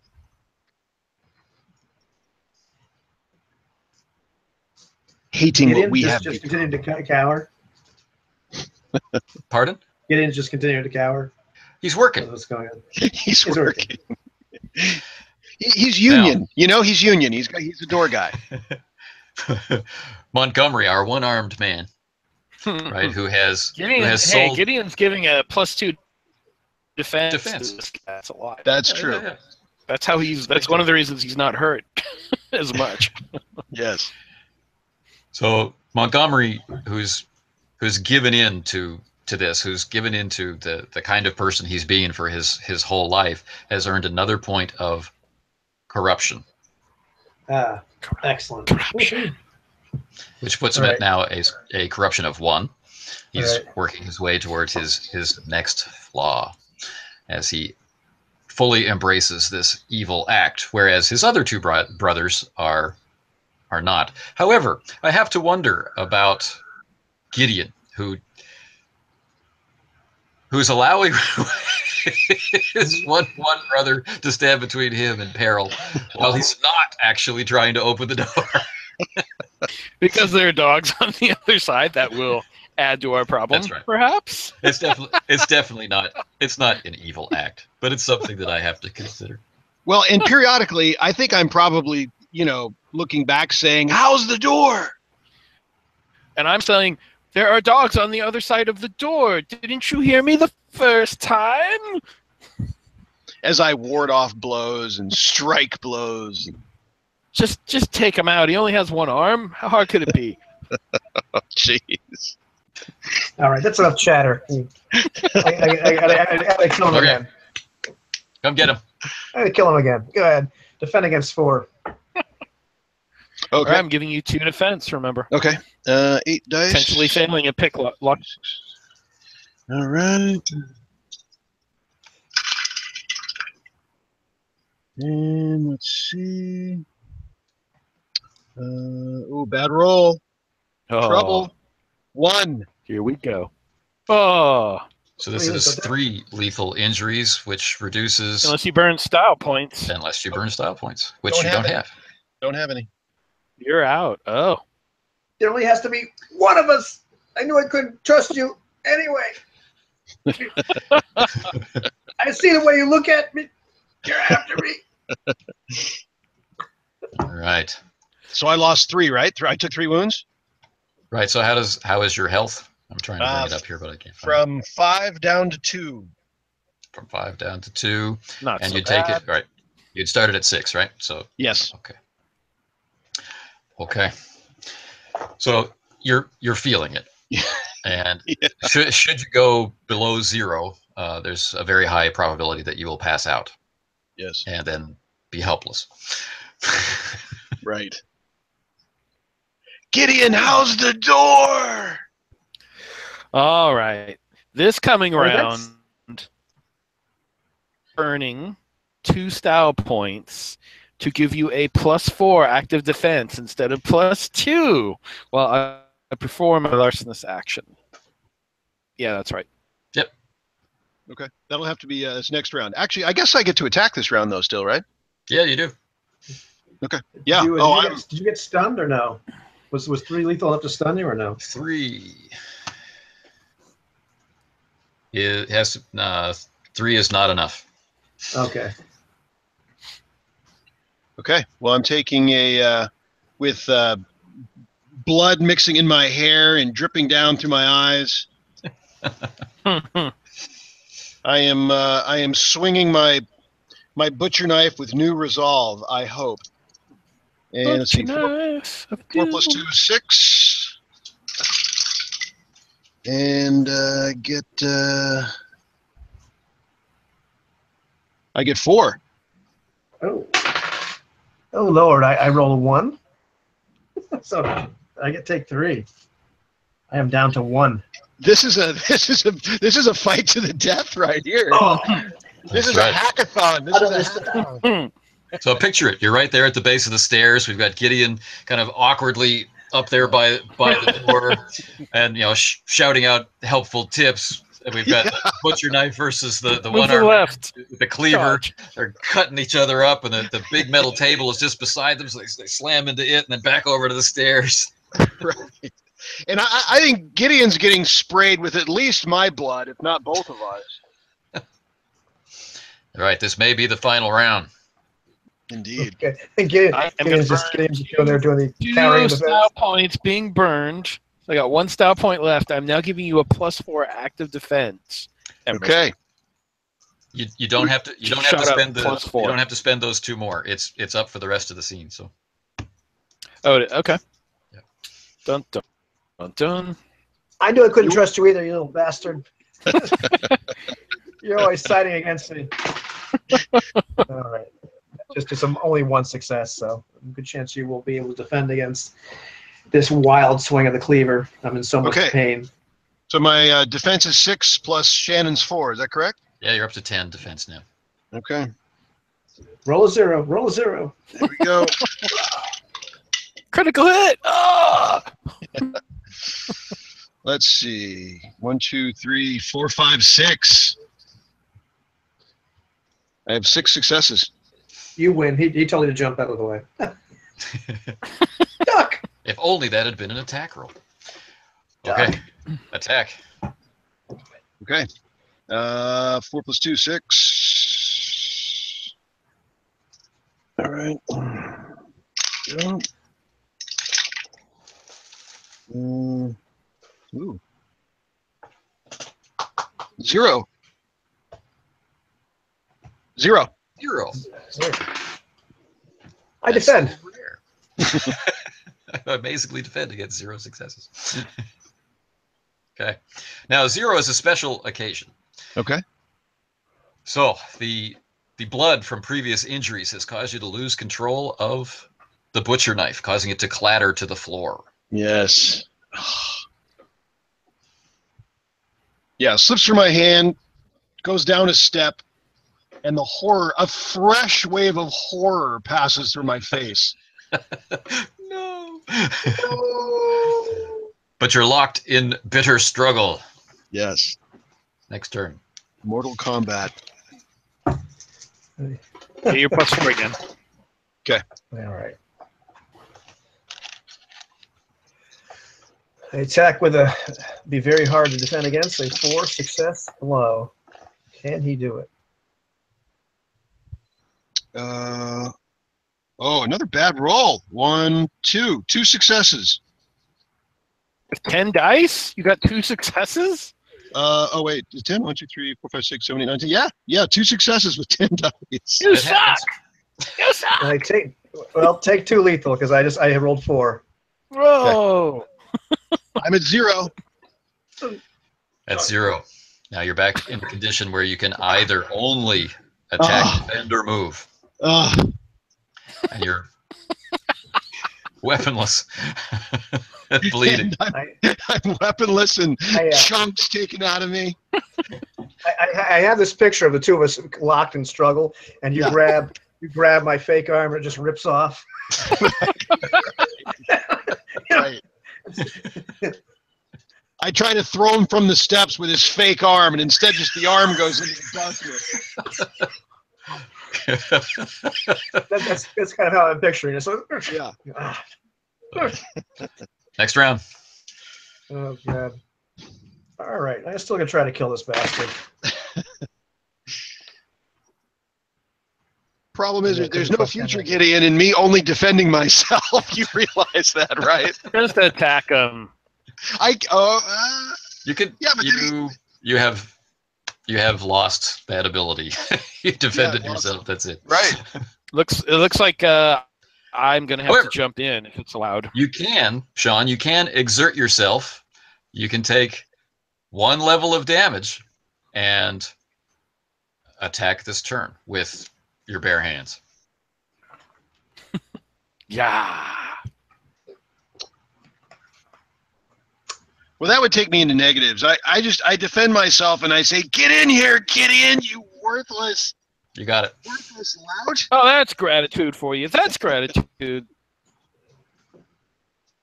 you only need to defend against the 2. Okay. I still get my 10 dice, my 6 + 4. All right. You do.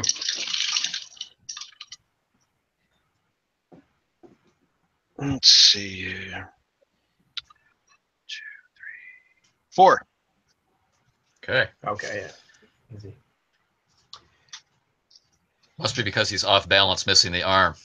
Okay, so you've defended yourself. Exactly. It's all So you can getting- manage. You're losing blood. You're weak. Your head's Right. spinning. You're not really sure where you are in the room. It's so dark. The candles are flickering wildly. Your brother's somewhere behind you saying, duck and whatever. And this madman with the cleaver's right in front of you, and he attacks again. And I think the steps are pretty slippery at this point, too, with They must be. blood. I'm jumping in, by the way, if it matters. It Totally matters because you have a higher initiative. Yeah, that's right. All right, so do I need to roll to attack but not defend if he's attacking Emerson? Is that right? Yeah, if you roll to attack, then the bonus defense to your brother vanishes because you're no longer working to protect him. You're now attacking, and you're not okay. working on So the door. I think I just have 2 dice For like Because a punch I or something. Oh, for the meat hook, yes, you have 2 dice. Well, if I'm using the meat hook, which does lethal damage, but let me double check here. Do I have any combat skills listed here? I don't see it. So that would be brawl or melee or. Nope. I've got lots of things, but none of that. So that's what we'd have. You'd have 2 dice. Gideon was a man of literature growing up. Yep. I had my older brothers to protect me, and now they're going to kill each other. No successes. Snake eyes, in fact. Excellent. So I contribute nothing, and you two can go around. The The meat hook proves to be too slippery and is wrested from your grasp. Oh. Slippery with sweat, more than likely. All Or right. my blood. Well, I kind of look wild-eyed at my other brother as he throws the meat hook past me, Yes. and quizzically, I look away from him and try to kill my next oldest brother or youngest brother. And I'm down to my defense only now, right? That's correct. Okay. I've got 2 successes on this roll. Not great. All right. I am 1. I have 1 success. It's 1 lethal. I am at -1. All right. And this requires a willpower check to remain active. And any straight attribute check is double that attribute. So it's your willpower times 2. Okay. 3 times 2 is 6. Okay. And this is penalized by 1 because you're at -1. All right. So 5 dice, and what's my difficulty level? You just need to get a success to stay up. Yes, I got 3.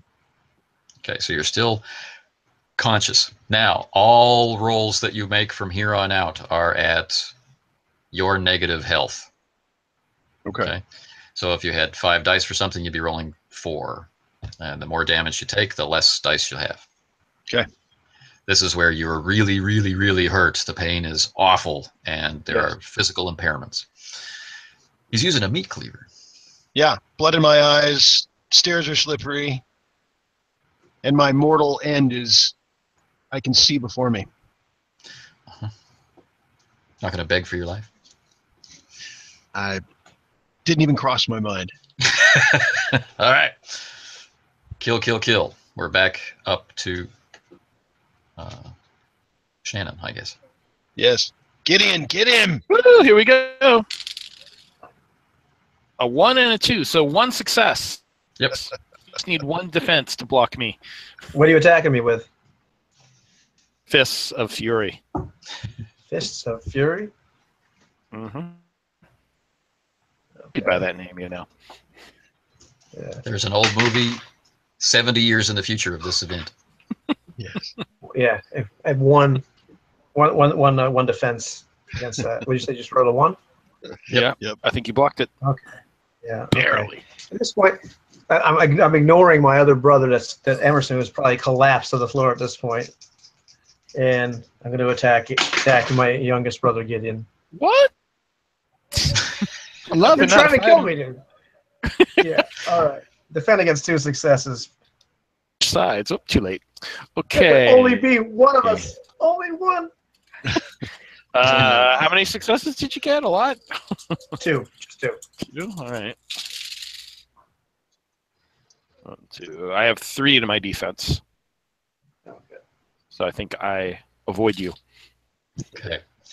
Now, the one arm has definitely been inconveniencing the one-armed man, so no offense to the rest of you, but I am going to award him with 2 style. Yes. Well, since I didn't have to defend, I guess I get an action, right? Something. Yep, that's true. I am You get on. to I'm move, like run away, or you get to attack, or you get to defend. Attack! Yeah, I'm lashing out. I'm on the ground, but I'm lashing out with my foot, trying to sweep him. Nice. And I know I'm down a die. My melee is 4, so I guess I'm left with 3. Correct. I should be taking a negative 2 die hit at this point, right? I got 1. 1 success. Yay! And this is my second defensive action. This So is I'm your going to second roll 1 defensive die. action, so you're full standby 2. 50-50 here, man. Okay. And I roll a 0. Nice. Nice. So you take 2, and does that exceed your strength? I think that was a 1. Was it a 1 or a 2? Me? My strength is a 2. Yeah. Okay, so you're fine. Slipping and sliding in the blood on the ground.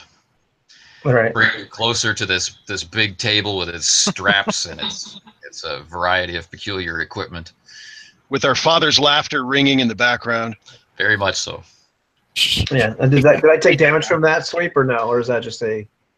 Yes, you took the difference. Okay. Which was...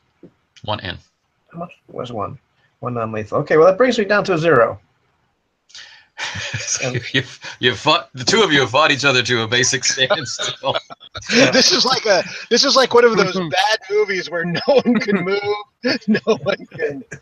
Never in dogs. Exactly. B-movie of B-movies. Exactly. All right, who's up? Gideon, coming at you. Like an avalanche.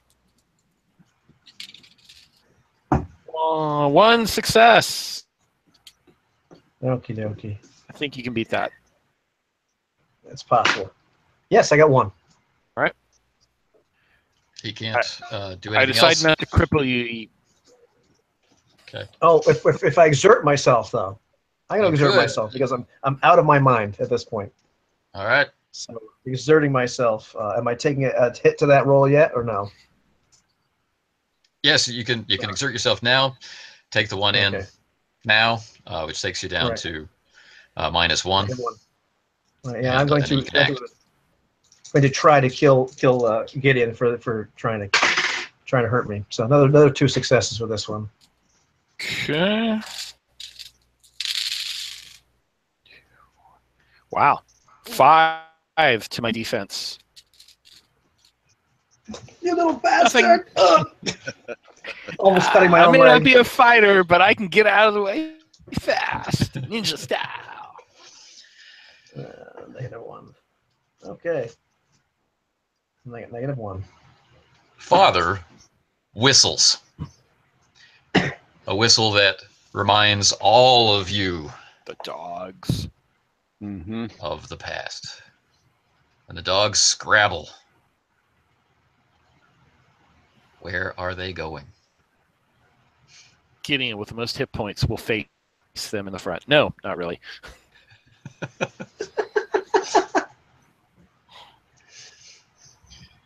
Are we on the same round? I don't know if I acted this round.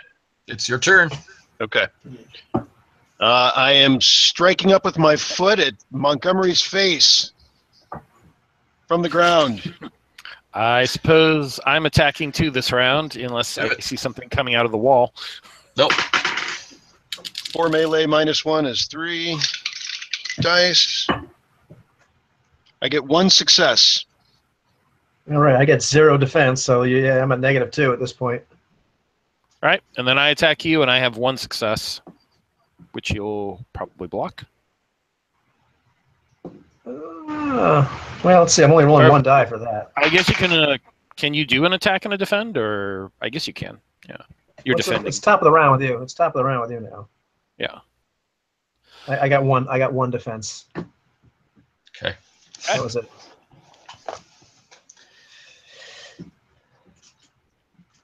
Down the stone hallway comes the click of nails.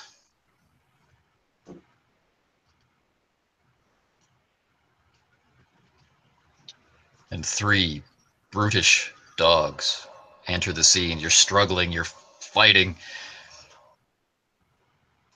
And then Father says, make use of the tools available to you and survive.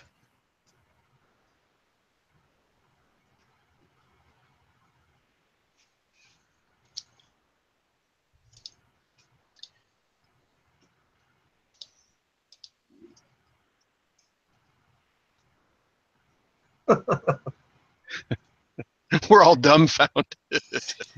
Yeah. I dogs have their hackles up. They're drooling.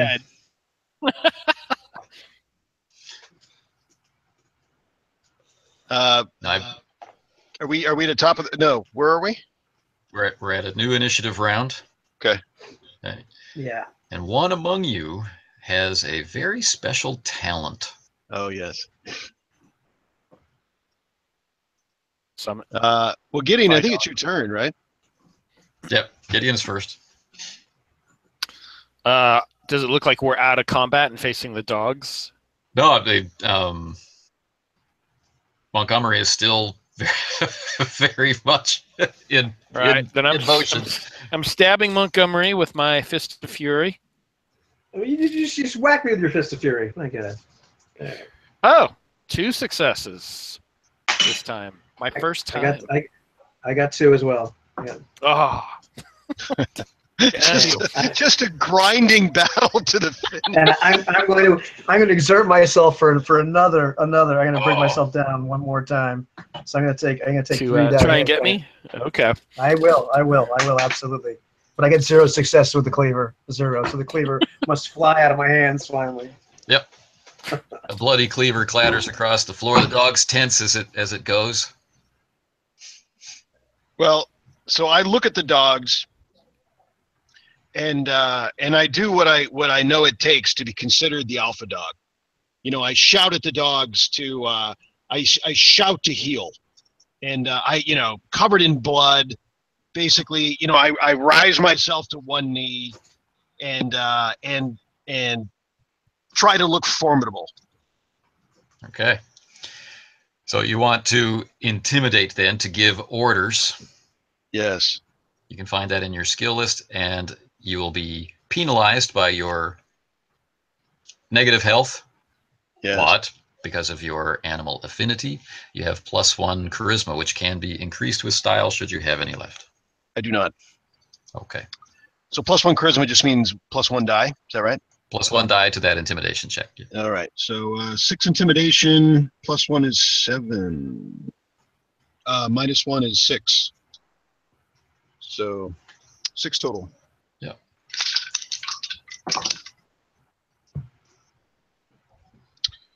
Uh, 3.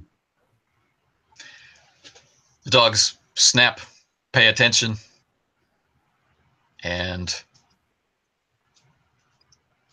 come to heel, growling and snarling at the other 2 brothers. Father says, "Good. Now, set them to work."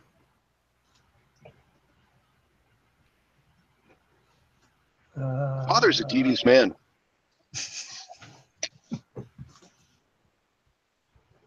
Well, Set the dogs on him. and use a dirty trick. Do you have Or any dice Montgomery. left? Are you at -3? I'm at -3. Yes, I am. But I'm going to spend my remaining 2 style. Gotcha. So I'm going to roll 3 die pool, and while Emerson is addressing the dogs and not paying attention, I'm just going to try to whack him from behind as hard as I can with my wooden arm, which I have picked up. Not with the arm. Improvised weapon. The improvised arm will add 1 die. Okay, I guess let's see. I've got 1. I only got 1 success out of that 4 die pool. Life is hard. Life is hard. What do I get? Do I get to do anything? I'm not sure. Yeah. Sadly, no. At this point, Right. So you could take 1 lethal. Okay. I'm sorry, one non-lethal, 1 in. Oh. So my wounds are -1, but this is something else.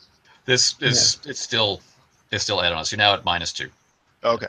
And it needs another consciousness check. Oh, what is it? A willpower check? Another willpower check, as for Montgomery as well. Yeah.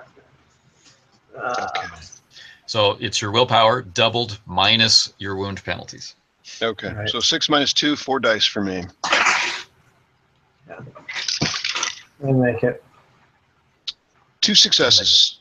2 successes. Okay, that's enough for you. Not enough for Montgomery. Montgomery passes out.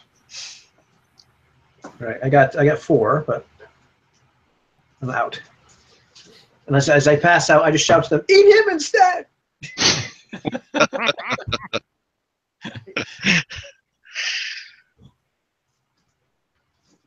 So Gideon, I think you're up again.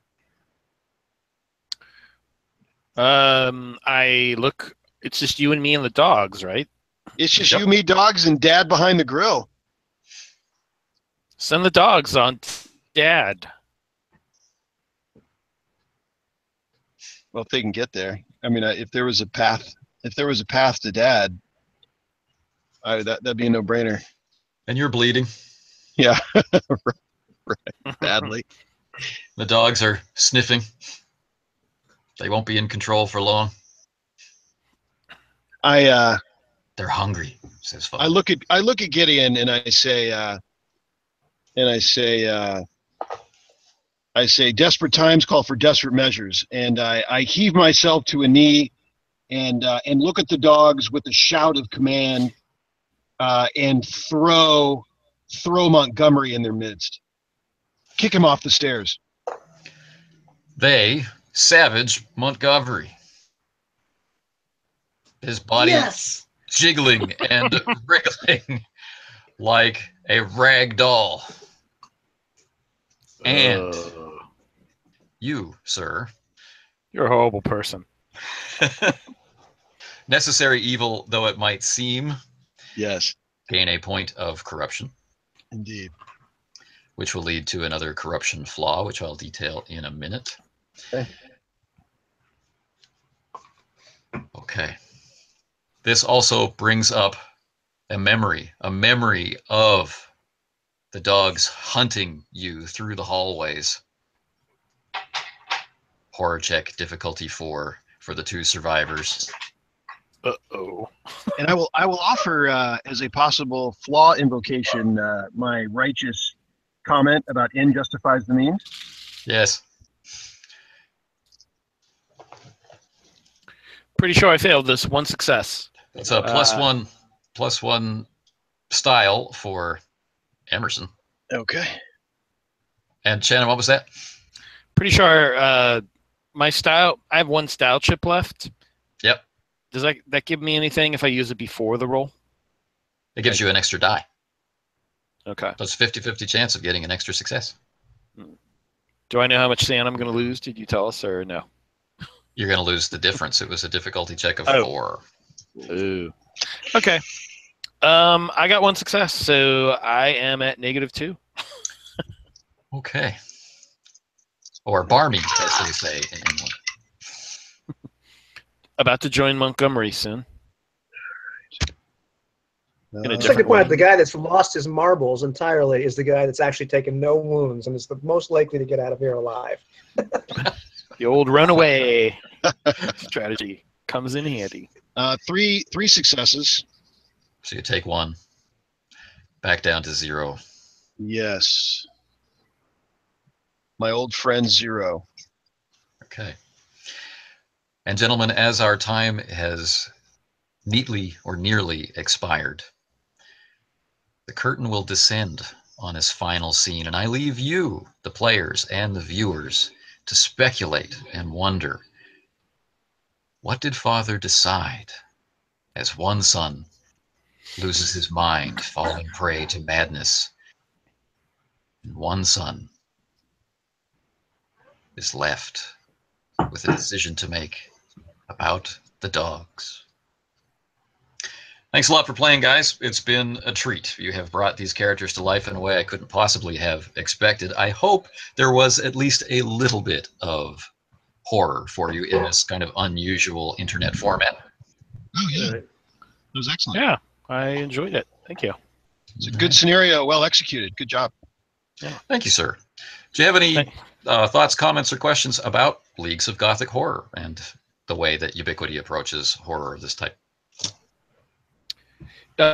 Is this similar to the horror supplement in Hex that was a recent Kickstarter? There were some adventures that gave that option that were put in for Hollow Earth Expedition, right? Right. Hollow Earth Expedition got its horror rules, and these are expanded horror rules for that. For the, what was it? The Frozen Wastes adventure, which is in Perils of the Surface World. Yeah, so it builds on those, and then the forthcoming Leagues of Cthulhu takes it even farther, so we can get into even more bleak Lovecraftian horror with those rules. We'll see those later in the year. That was definitely cool. There were some pretty eerie moments, as we went through that. And I thought the system delivered this, desperate, down to the fingernails everyone's bleeding or going out of their mind. I thought the system delivered it pretty well. Good. Yeah. So a bit of a leap of faith at the beginning, right? Where I'm saying, okay, you don't remember your childhoods. You're in this place you don't know. You don't have any idea what it looks like. Go. Right. Right. Yeah. And it was definitely that moment where all of a sudden everything starts to get really crystal clear, and Montgomery's picked up that second flaw of just being, not trusting anybody, and that moment where I have to flip that coin, thinking, I think this is what my guy would do. Yeah. sorry guys, but you just see them all trapped down there in the basement, and doesn't really, just met these guys a couple hours ago. He's just eating somebody's servant, and he's like, yeah, I think I'm gonna have to kill him. I can take him. They're opening the door. And in his mind, it's a quick 1-2, bang bang, and I get both in the heads. And of course, it didn't pan out that way. And probably the most ethical guy of the entire group, if you look at his behavior, feeds me to the dogs. Well, yes, he did feed you to the dogs. That's right. It was pure righteousness, I assure you. It was righteousness. Right. Could you guys share your flaws? Flaws was amnesia, forgotten childhood, and righteousness. Ends justifies the means. And Shannon? I had amnesia as well, and mine was distrustful, which got me a style every time I alienated others or caused difficulty, which was why I was always arguing about things and making quips. You had a stack there at the end. Ivan? I had amnesia, as we did. We also had curious, which is why I kind of played him, kind of keep on, pushing ahead, looking at stuff, and then one arm, obviously, and I started with a corruption flaw of envious, which I didn't really get to use too much. I was, hoping to, depending on his background, finding a few more like artifacts, or things I might be just able to pilfer. Yeah, there are other parts of the house. You guys were very, very direct and successful in penetrating the secrets of the house. So that was that one didn't come up, but it did come up in that final scene, right? Yeah, well, as far as I realized, it's going to be one of us, and it's better be me. That's right. So I was glad to see that. The corruption was one of the things that grabbed me about Leagues of Gothic Horror when I was first exposed to it. The idea that there were places or that there were actions which, according to the genre, are simply unforgivable and leave an indelible mark on the character. And if you earn enough of these corruption flaws over the course of play, then the game master takes your character and you become a villain of the campaign, which is kind of interesting, I think. That's kind of cool. Yeah, it was cool. It was something that when I read the first time, I was a little taken aback by it, but I think I was approaching it from my old 13-year-old D&D mindset, like, how dare you take my character? And then, that's the gut level reaction. But then, especially having a chance to play it and realizing there's just how cool that is. This guy becomes, not only does he have to face horror, but like he's becoming a more reprehensible person. Like, how is he going to act? It's sliding down that descent as well, not just a madness descent, but a moral descent. To put it in context, to earn a corruption flaw, you have to commit 5 acts, which basically the table agrees are immoral, evil acts, to get 1 flaw. And then if you have enough of those flaws, if you've done that enough times to earn a number of flaws equal to your charisma, then your character is lost. So in the case of a character with a charisma of 3, that would be 15 times the table has said, "Whoa, man." Right. So you really have to work at it if you want to lose your character. Yeah, in my youth, we did that in like 3 sessions. But, Well, these are different times. These are the murder hobo. All right. Well, I know it's very, very late for you, so I should let you go. But thanks again for playing. I hope you enjoyed Leagues of Gothic Horror. And we had quite a few viewers during the course of the thing, actually. Oh, is that right? 6 or 7. There's 8 at the high point. I didn't know that. Cool. Someone from Aethercon jumped in at the beginning and say that we qualified for a wandering monster prize or something along those lines. Random encounter prize. I have no idea exactly at this moment what that means, but if it's something cool, I hope I can figure out a way to do something with that for us. Excellent. So, all right. Take care, and thanks again. Thanks again, Anthony. All right. See you guys. Thanks.